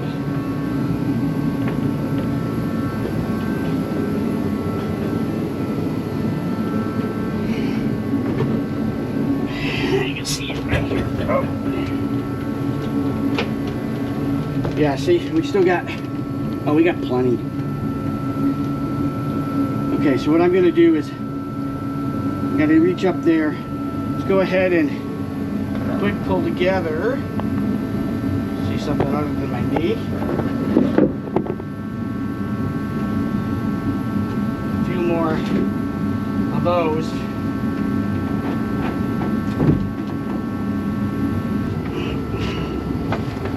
Let's see. The blower. We need to reach, which is probably going to be on this side. So let's pull through.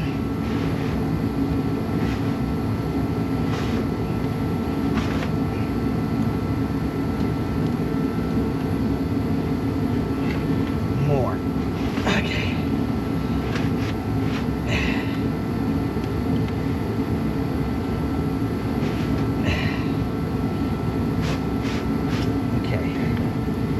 That should allow us to split one wire off and go over to the blower and have everything else here. Let's see what we are at the back.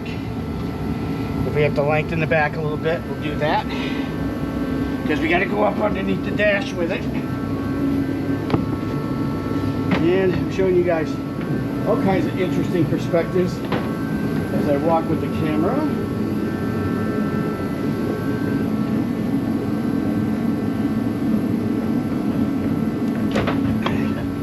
Mirrors and all kinds of stuff, right? Alright. Yeah, so let's pull a little bit more of this out. Maybe 2 or 3 more of these. Make sure we can go up to the back.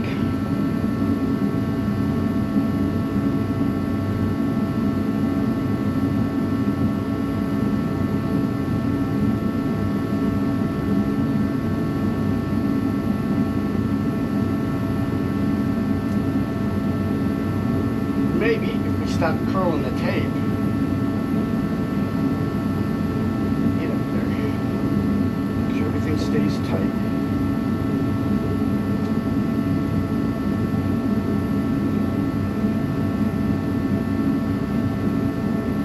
That.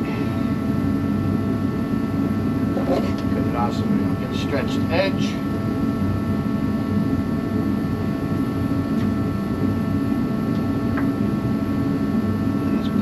Group.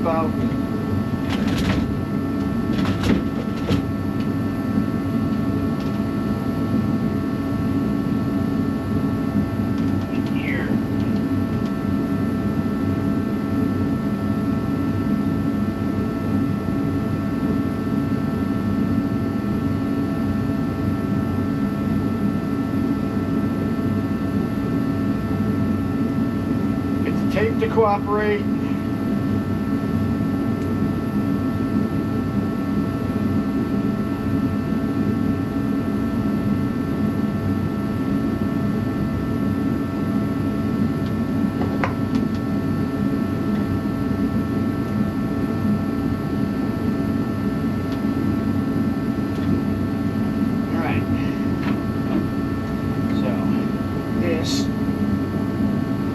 Up behind, up here. I'm going to pull off one more.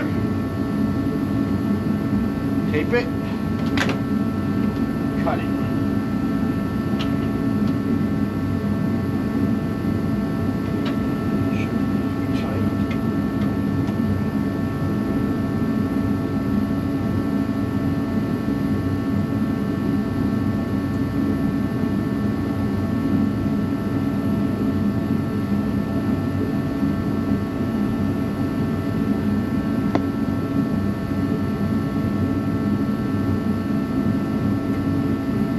Just like that.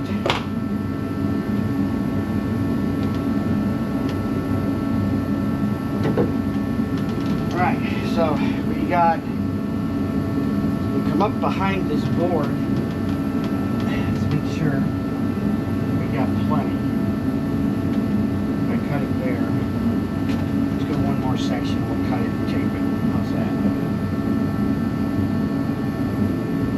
Like that. This end. Make sure they stay together.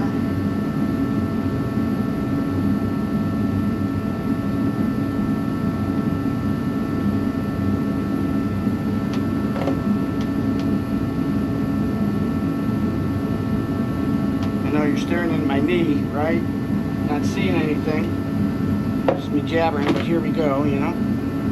Alright, so let's put you guys underneath a little bit more. Do here is bend backwards. Yes. I want this as a matter of a harness to go up. Try to do this without kicking you guys as I straddle here. Up to here first, so I can grab it.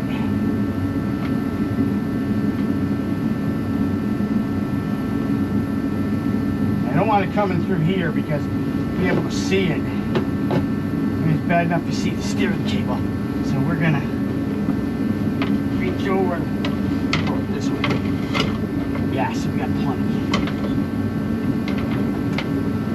On the ground.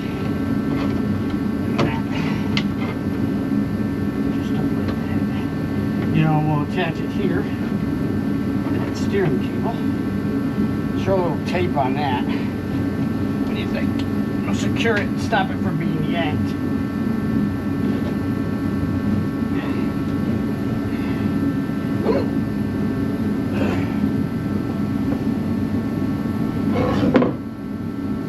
You can see it.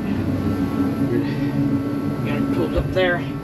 Loops back up and it comes back around here. So we got plenty of length. So I'm going to throw a little tape on it. Whoa! Tipping you guys over. There we go. What we'll do is, I don't have a tie with me, so we'll use a little tape.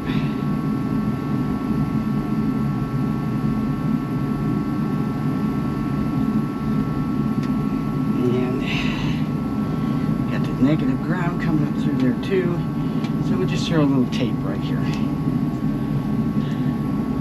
just to make it so it won't get yanked. We can take it off if we want, and of course I don't have my oh right, that didn't like reel, that stuck right back. Look at that. Be that way. Be that way. Okay.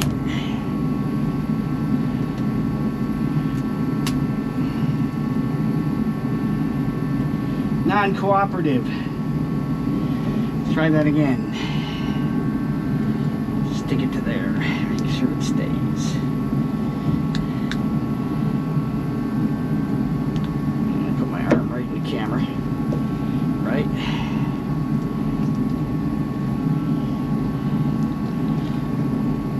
There you go. Voila. Got one more to do. That one's a lot shorter, so I just showed you the long one. All right, and then we'll come back as we start to wire this up. So hang tight. All right, so we're back. And we've run the last bundle that needs to be run up. And the way we had to do this one was, this is the one that get a weather pack connectors that'll go up and will feed the bundle on the engine here.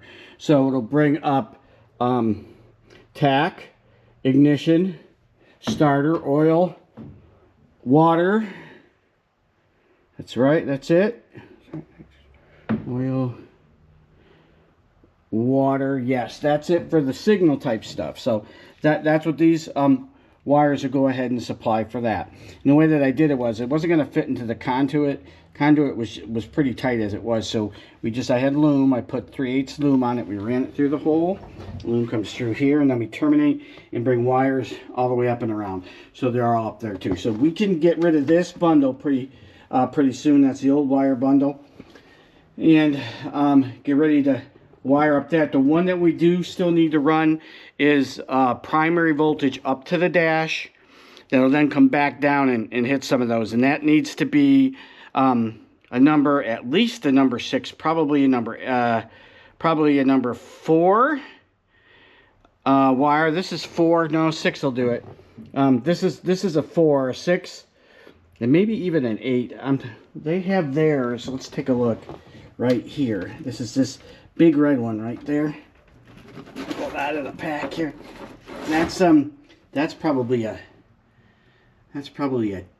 8 or a 10 gauge wire there. So I'll do a current calculation of the total current that needs to supply into that by adding everything up when it's running, how much current it'll draw, and then we'll look at our chart. We have a chart that tells us over what distance you need what gauge wire, so you minimize the drop and they don't overheat and that type of stuff, and we'll pick that. I am betting you probably, let's see, the one that went on the alternator was supposed to be a 6 because it's a 60 amp alternator. We're not going to pull anywhere near that in terms of what the boat's going to supply, maybe half that. So if that required a 6, it probably won't require anything bigger than an 8. So we'll go ahead and we'll check that, and then what we're going to do is we'll just connect to the back of either the back to the alternator there or down to the main stud on the starter.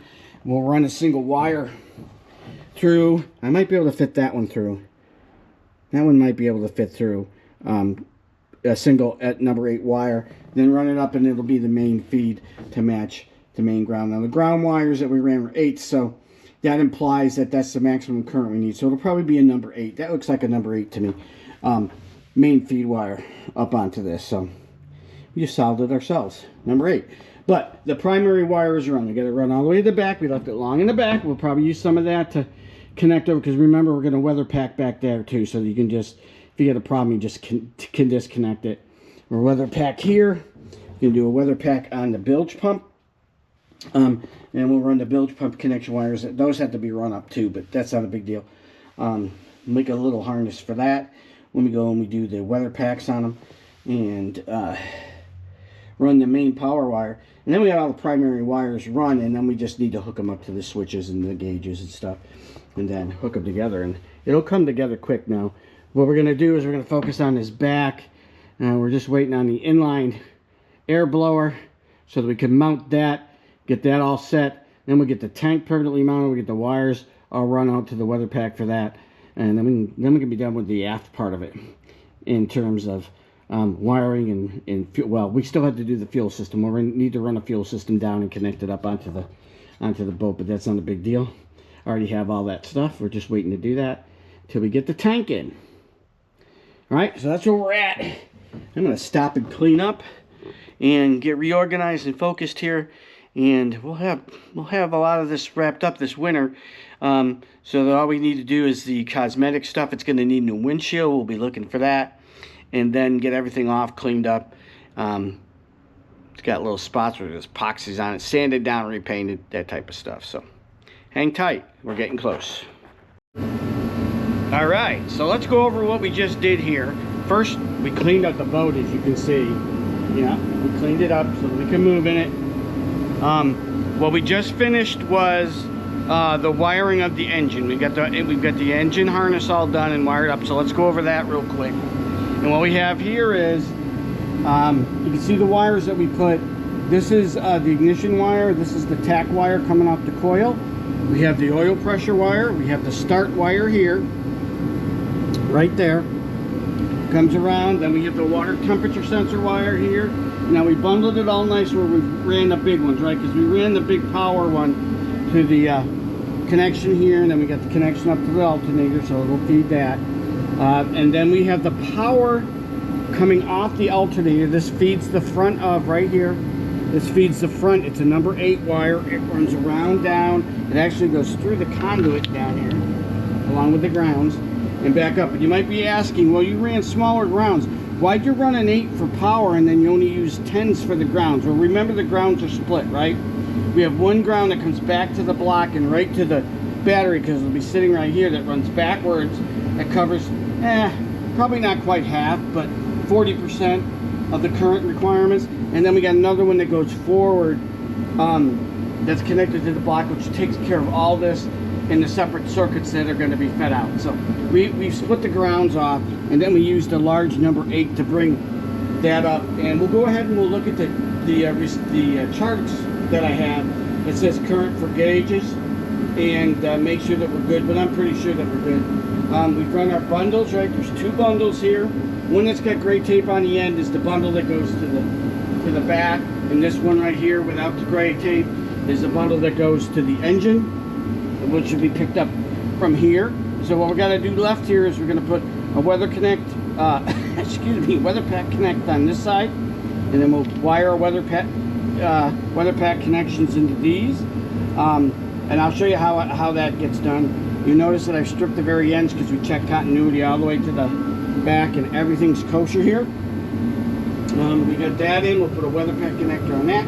We've got our power and ground, main power and grounds sitting right there, all ready to go. So what we basically need to do is to do the weather pack connection here. I need to do the weather pack there, and I need to run the separates when we put the tank in. We're just waiting for the inline so we can get that all wrapped out. It's easier to put that in without the tank. So we'll do that, then we'll run the wires, make the weather pack, we'll connect everything together, and it'll be all routed up the front so that we can then do the electrical on the dash, which, you know, a lot of fine work, but not a big deal. All the wires I've used is number 12.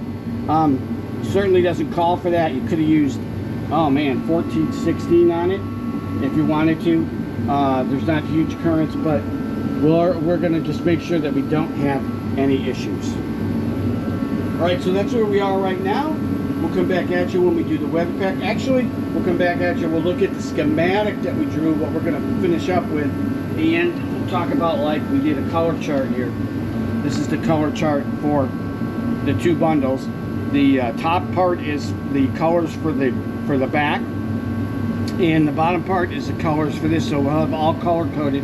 I'm going to pull it all together in one or 2 sheets. And we'll make a little booklet up for this because we're going to run this for a while. Oh, it got warm in here finally. And then we're going to go ahead and we're going to sell it. So we want to make sure we document and everything. I'm going to talk about the schematic because I'm adding some safety features to it. And if I was adding safety features and I was keeping the boat like we'll do for the wood boat that we have over there that we're going to restore for us, because I like wood cruisers. It's bigger. It's a Chris Craft. I would do an electronic circuit that would integrate a lot of the safety features, but in this one I want to keep it simple. So if the electronics fails, the person who buys it from me is not going to know how to repair that most likely. So we're going to make it so it doesn't do that. All right, so let's go ahead, let's go up to the office and let's take a look at some of the electronics schematics that we've got drawn, how we're going to change those and how we're going to implement things. All right, so hang tight, we'll be right there. All right, so we're up in the office, so let's take a look at a couple things. So let's look at first at the voltage chart. Okay, so I'm going to turn you guys down here and look at this. This is our voltage chart, not our voltage chart, our gauge chart, current chart, right? And what it tells us is over here is the amount of current that you're pulling. Up here is the length that you're running. And in here is the gauge size of the wire you need to support that current and limit yourself to a 3% voltage drop on the specific line. So we had run a number 8 for the main power, okay? So what the calculations show that we're not going to exceed like 25 amps or anything on that. And the maximum run is about 10 feet. So if we go 25 with 10 feet, that's a number 10 wire. It'll support that. We have a number 8 wire in there. So we can go 15 feet for the total current draw coming off of that main that feeds off of the battery. So we're in good shape there. Now the grounds we had run were number 10 grounds, right? And the reason for that is that they're split and none of the runs are longer than 10 feet because it's half the distance of the boat. The boat's only like 16 feet long, so that's 8. So let's call it 10. And if they carry half the current, that's what, 12? So let's put it at 15. So if you're running 10, you can actually put a 12 in there and you'll be okay. But we have a 10 in there for the split ground, so we can go up to 15 feet. So they're all over gauged. That's where that comes from. And it's just a linear chart of what happens over distance with current on the wires to limit your voltage drop, which is for heating purposes. All right, so that's where the wiring gauge comes in, and then everything else is a 12. So, and nothing runs longer than let's see, the front to back run for that harness is what, 15 feet. So, and none of the wires there are going to carry more than 10 amps. So 15 feet, 10 amps says a 12. So we got in there what we need to have. So actually, I think there's no line in there. They'll probably run more than 5 amps.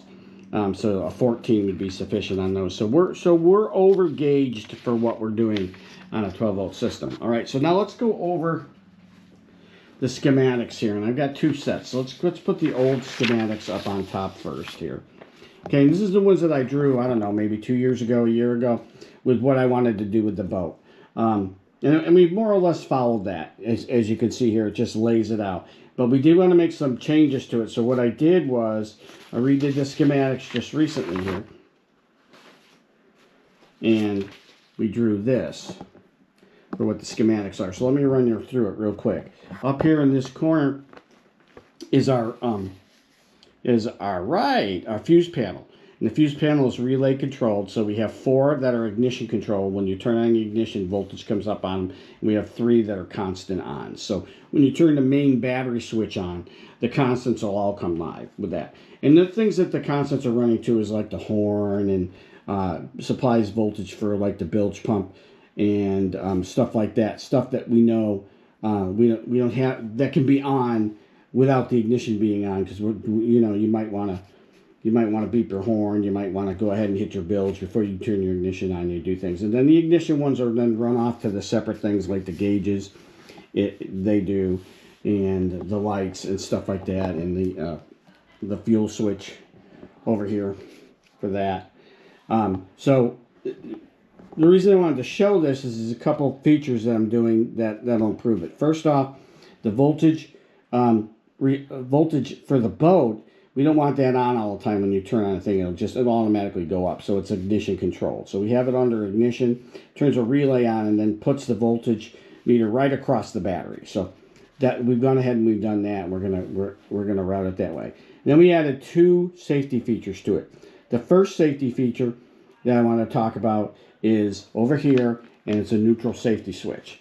And the way that I implemented the neutral safety switch here is this is a Hall effect sensor block. It's just a block. You put 12 volts in, ground, and then the control lead out, right? And so when you have a south pole of a magnet in proximity to the Hall effect sensor, it'll put a low out on this input. So when there's a low and everything is on, this will drop to ground. It'll turn on this transistor and cause this relay to close. When that relay closes, it closes the start voltage. So when you turn the start key and this goes live, down through a contact and out to the starter, okay? For that. And if you don't have it in neutral, let's say it's in forward or reverse, the magnet won't be there, it'll be high, it'll cut that off. This will come back up because it's a double pole, single throw relay. And when you turn the key, it'll turn an LED on telling you, it'll light up right in your face saying, hey, you're not in neutral, you're not in neutral. Now, originally, I was just going to put it onto an ignition control power source, but then I decided to change it. And you see up here where it says SIIR. SIIR stands for safety, ignition, and start relay. Okay, so let me tell you where that comes from, and then we'll go ahead and we'll look at the information for that. What I'm showing you right here, right now, is what I was originally going to do, and I call this a BLISS circuit, and it stands for blower. It stands for blower ignition safety system. And so what it basically is it's a microprocessor built into what's called a stamp 1, which is just like an 8-pin thing that you can use code. You can use basic code to write some routines on it. And so what I was going to do was when you came and you turned the power on the boat, the BLISS circuit would come up, and what it would do is it would go to its steady state wait mode.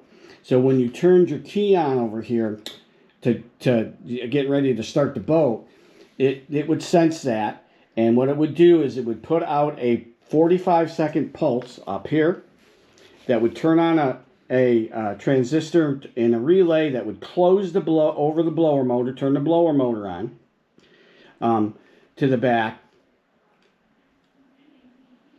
of the thing. And while it was doing that, it would put a disable pulse on a relay that sends power over to the ignition, right? And so here the theory is, when you're in a boat like this where you have a mid-engine, you want to evacuate where the engine is, because if you have a little leak or you get fumes, what'll happen is it'll build up, and when you hit your ignition, you get a spark, and you blow your boat up. If you look for videos for that, you see it all over where the ignition did that. So you want to make sure that your blower runs. And you get excited, you get in, you just turn it on. This wouldn't let you do that. It would force the blower to run for 45 seconds, then it would go ahead and latch the ignition voltage on. And I put an override switch on it in case something happened. But the problem with it is, if this circuit fails, it disables you, and you won't be able to run the boat. And because we're going to sell this boat later, we know we're going to do that, we'll use it for a while and sell it, I didn't want to put my prospective buyer in a situation where something happened and you lost that circuit, because we'd have to go and we bypass it. So what I decided to do is be a little bit more simple with it. I still want that safety feature in, but I'm going to make it, instead of the boat stopping you from doing it, I'm going to make you conscious of doing it. And the way I'm going to do it is with this one right here. So basically, here's what this is. We gotta, you go ahead and you turn your boat on, C2 will come up. That's constant power 2, right? And it'll go ahead and it'll supply power to this basic network. So when you get in the boat, what you have to do is you have to pull the blower switch on first to close the relays to turn the blower motor on, and which will also then go ahead on a separate set of contacts, close a relay, which will turn the ignition and the starter voltage on and latch it. So if you hop in the boat and you're going to go start right off, if you just hit your key and you haven't turned your blower motor on yet, you won't get anything. It'll be totally dead. And that's to remind you that, oh yeah, I have to turn the blower motor relay on first. So you pull your blower motor on, and now presumably you're smart enough to say, let's let it run for 30 seconds. The minute you pull your blower motor on, it goes ahead and latches voltage out. That's what that SIIR signature is over here. It supplies it to the starter. So even if you're in neutral, it wouldn't go anyways because there's no voltage to the circuit. You have to go ahead and turn your blower on first, and it'll turn voltage supply onto the ignition and the starter voltage out there. And go ahead and keep you safe, because you need to think about that. IOs, inboard outboards, you want to do that with too. They're a little less prone to that because they sit at the back and you got ports out there. But the midship ones, you can get gases that build up in the engine compartment. You want to make sure you evacuate those. So we're just trying to drive people to think when they do it, because I don't want to sell somebody a boat where they forget to turn the blower on and they blow themselves up. That's not what we're about. That's not what we want to do. We want to have a lot of fun. We want to have a lot of fun, and I don't want to be stupid when I do it either. So that's the circuits. This is what we're building, all that wiring you saw in the previous segments to implement this. So we're going to continue with that. We're going to get it all hooked up, and then we'll go and we'll run a test cycle, and we'll take you through all that stuff. But that's where all that came from. And that's what we're doing to enhance safety. We're going to put the safety neutral switch in, so you can't start unless you're in neutral and the boat won't take off on you. And number two, you have to turn your blower on first before you can go ahead and start the motor, because you won't get any voltage out there. All right, so hang tight and we'll jump back in and we'll show you how to do some WeatherPet connectors and a couple of other. All right, hope I don't look as bad as I feel. You know, I told you guys this before, that we have an in-home childcare. We've been in the childcare industry for, I don't know, almost 30 years now. We owned for 25 years 2 big centers down in Texas. We sold them and moved up here. I retired and started doing all this type of stuff. But anyways, those little suckers got me twice in a row. There must have been 2 different viruses. It's not horrible, but you know how that works, right? Right now it's sitting right here and makes me cough. So if I cough, I apologize for that. But of course, we're back on the boat here trying to get it done and get us ready. And we actually got a nice one. It's the day before Thanksgiving, so when you see this, happy belated Thanksgiving. And yeah, it's like 60 degrees out, sunny, fairly comfortable. It's been kind of chilly and rainy and yuck, but pretty nice right now. But anyways, I wanted to come on here because we got some parts that came in. We're gonna get back on this thing and get going. It's probably been about a week and a half, maybe 2 weeks, since I did the last segment, which I believe was the schematic for that. But we got the right kit to do the 12 gauge. The one that I gotten only went up to like 14, and I need to go up one more. So we got that. So we'll get these connectors, these WeatherPet connectors done. But we also got the inline blower motor here. Cute little thing. It came in. It's right there. I want to show you something with this thing. This sucker, like, I mean, this gets interesting because I'm gonna hang on to it real tight and turn it on. Okay, so bear with me.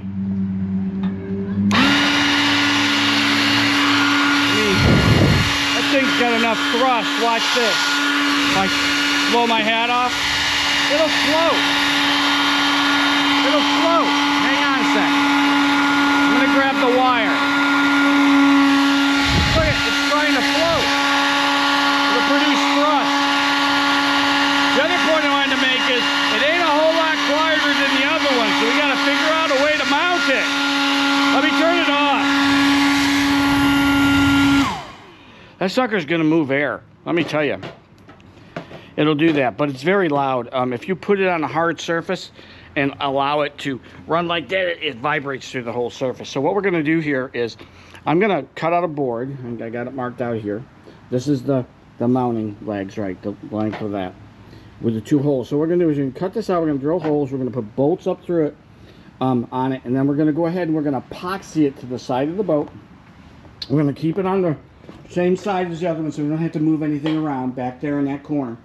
We'll put it right on the side. But what we're gonna do is I have this heater hose that I use to hook up the water system for that. We're going to cut off 1-inch pieces to fit under here like this, drill, and we're going to mount them on that. So hopefully they'll act as a little bit of a cushion and not be so bad. And then I got 3-inch hose that will run it, but this thing will do the trick. Like I said, not necessarily any less noisy. And that's what we were trying to get rid of, because the one that was mounted directly to it, if you remember, made a racket, a huge racket. So we'll try and isolate this. We'll run it out for there, and we'll go do and run it up through so it doesn't make a lot of noise. Okay, and we'll show you all that, all the steps that we're going to do with that. So anyways, I thought I'd jump in here after being off a little bit. We got the parts in, and we will go from there. So hang on, and we'll start showing you some stuff instead of telling you about it. All right, so hang tight. We'll be right back. Okay, we're in the boat, obviously, upside down. And so what we're going to do is, here's the blower. I'm using the pipe to hold it so I can show you guys. But that'll be the approximate area that we're going to mount it. And as you can see, what we did here was, it's got the wood block, it's got the heater hose in it as a cushion, and what we're going to do is just epoxy the wood block right to the side of the fiberglass. And there, we'll clean it up with a grinder, make sure that we're not on the paint, and then we'll use thick so epoxy. We'll take everything apart, we'll push it in there, and then we'll mount it. I have 10 feet of 3-inch tube that came with it that we'll take and, you know, run up to here and connect to that output, and then this one will come down and go in through here, or if we can, we'll mount it up and over and route it down into this compartment over on this side so it's closer to the bilge. And then we'll pop a hole in the bilge area where the motor is, just to make sure it can draw air from that. But that thing goes crazy. It doesn't really silence it a whole lot, so we're still going to have the noise, but you only have to have it on for a little while. So we may just have to live with that issue with how we're doing it. All right, so that's what we're going to do. And so we'll show you when we got it all on there, and we'll turn it on and we'll see how bad it sounds. Hopefully not too bad. But I decided I'm going to keep everything over in this corner rather than move it over there. And then we'll be able to get the tank in and get it all, this old back part all locked down. So that's where we're at. So we'll be back in just a little bit and we'll show you that. So hang. Yep, it's cold. It's probably been at least 2 weeks since the last segment that I did. The one you just saw. Like I was telling you, I got that virus in it. Boy, that thing took me out for a while. I'm getting back now, starting to get things, but it is cold in the shop. We just had that storm come through, that one that was the bomb cyclic that was coming through and hit everybody. And now we're into that deep cold Arctic blast behind it. So it's like 28 degrees in the shop. So what we wanted to do, if you remember, is we were going to go ahead and try and get that inline on by epoxying it to the boat, but that isn't going to happen because it's way too cold. There's no way I can get the shop warm enough or up in the boat warm enough to put epoxy on the back of this and get it this cure. It just isn't going to do it. So we're just going to switch over to full, getting the electrical in first.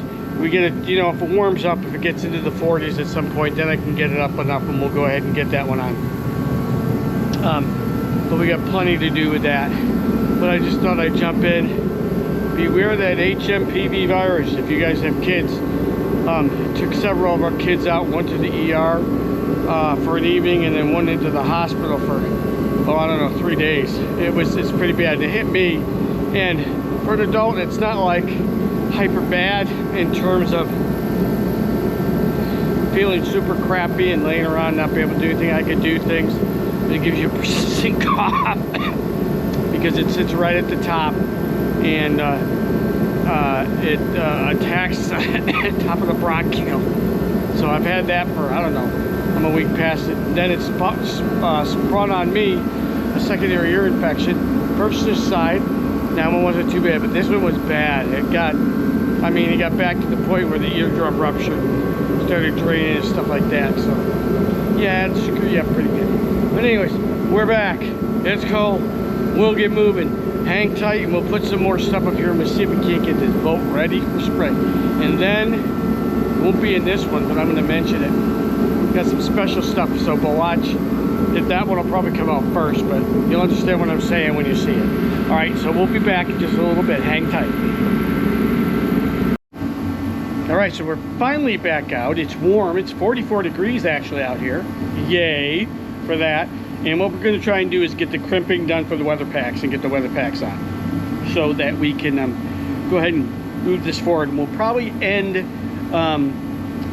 this video right here once I come back and I show you all the weather packs on it, so that we have a convenient place to stop, because all the other segments aren't convenient to stop, and we got a bunch more to go, and we'll end up with a 14-hour video. And since we don't want a 14-hour video, we'll go ahead and we'll do it that way. So let me show you how you crimp this to do a weather pack. I already got some done here. Let me show you. You can see there, this is the female side. It's got the blue seal to go into the thing. It's got the wires crimped onto the connectors, okay? So let's go ahead and give you a little lesson on how we do this. Let's see. Yellow is my next one. Okay, so what we're going to do here is you want to get the right length. So I'm going to pull the right size pin out right there. Okay, I'm going to put it on here and put it so it's up to the edge right here. Put my thumb there to mark it where I need to strip it. Okay, I take my handy dandy strippers, go onto my 12 mark, and get this baby stripped off. Give it just a quick twist, just to make sure all the wires are tight in there, I'm going to grab a blue seal out of the container here. I'm going to try and grab a blue seal. Okay, and we're going to put the blue seal on. The fat part, of course, goes down. And we're going to twist it on in the direction we twisted the wire, and you're going to push it on to where you can just see the color of the wire coming in there. You can see it there like that. And then all you do is you take your terminal, you line it up so that the metal part's on the blue seal right there, right? And then the other metal part lines up with the wires. You take your crimpers. Now these go up to, excuse me, 16, 14, but they fit and they work just fine for the 12s. And so the way you want to do this is the portion of the crimper that's the part that goes and thrusts in, and it's got a little hollow back, goes to the solid part, and the open part goes to the open part of the connection. Okay, so we're going to push that up like that. We're going to stick it in here so it's in the groove like that. Make sure that we're all good and lined up. We came out a little bit on a line. There we go. Let's get that back in there. And you do this one with the, so you can read the numbers on this one, on this side, because that's how it lines it up. Get it in there like that. Make sure everything's lined, and go ahead and do your crimp. Like that. Nice and squeezed. And it just pushes that right over on the thing. And then I'm going to flip my crimpers over. This is the seal one in the back right here, the big fat opening. I'm going to flip them over because I need the opening just like the other one. I'm going to line up the open tabs, line it up, and go ahead and crimp the seal. And there you go. You got it crimped on, a nice tight connection. Now what we're going to do is these three are going to go together in a bundle. So let's go ahead and pull these wires out of the way. The two controls. These are the the signal wires that feed information. So we're going to grab a three-piecer, three-way connector here. The female side, wherever you are, right here. Make sure you get the right one. Don't put a male on a female. Oh, these are males. This is a male, not a female. Let's get the three males like this. Okay. All you do is for the back side, go ahead up like this. Push it on up with your seal. Bingo. Just like that. I'll show you how it lines up. Do your next one. Once they click into place, there's a tool that you can get them out, but you can pull back a little bit like I'm doing here, and you can feel that they're clicked into place. Like that. And then just flip this piece down. It snaps and locks in, and voila. There you go. A nice weather pack seal. So we got the signal done. Now I'm going to do these other ones, and then I'll do the other side. We'll come back. We'll show you it all together. No big deal. That's it. That's all you do. All right, so we'll go off and do those, and we will be back in just a little bit to show you the end results. All right, there you go. Got them in. This is our two controls. So it's ignition and start on here, and then here's our sense wires for oil, temperature, and tachometer. Coming back, we put them on two different connectors. I did screw up one. When I put it on, I didn't crimp it quite tight enough. And so when I went to go put it into this male here, because I made the wire short on this end, right, they had to go all in at the same time rather than one at a time like the other ones did. I had to pull it back out.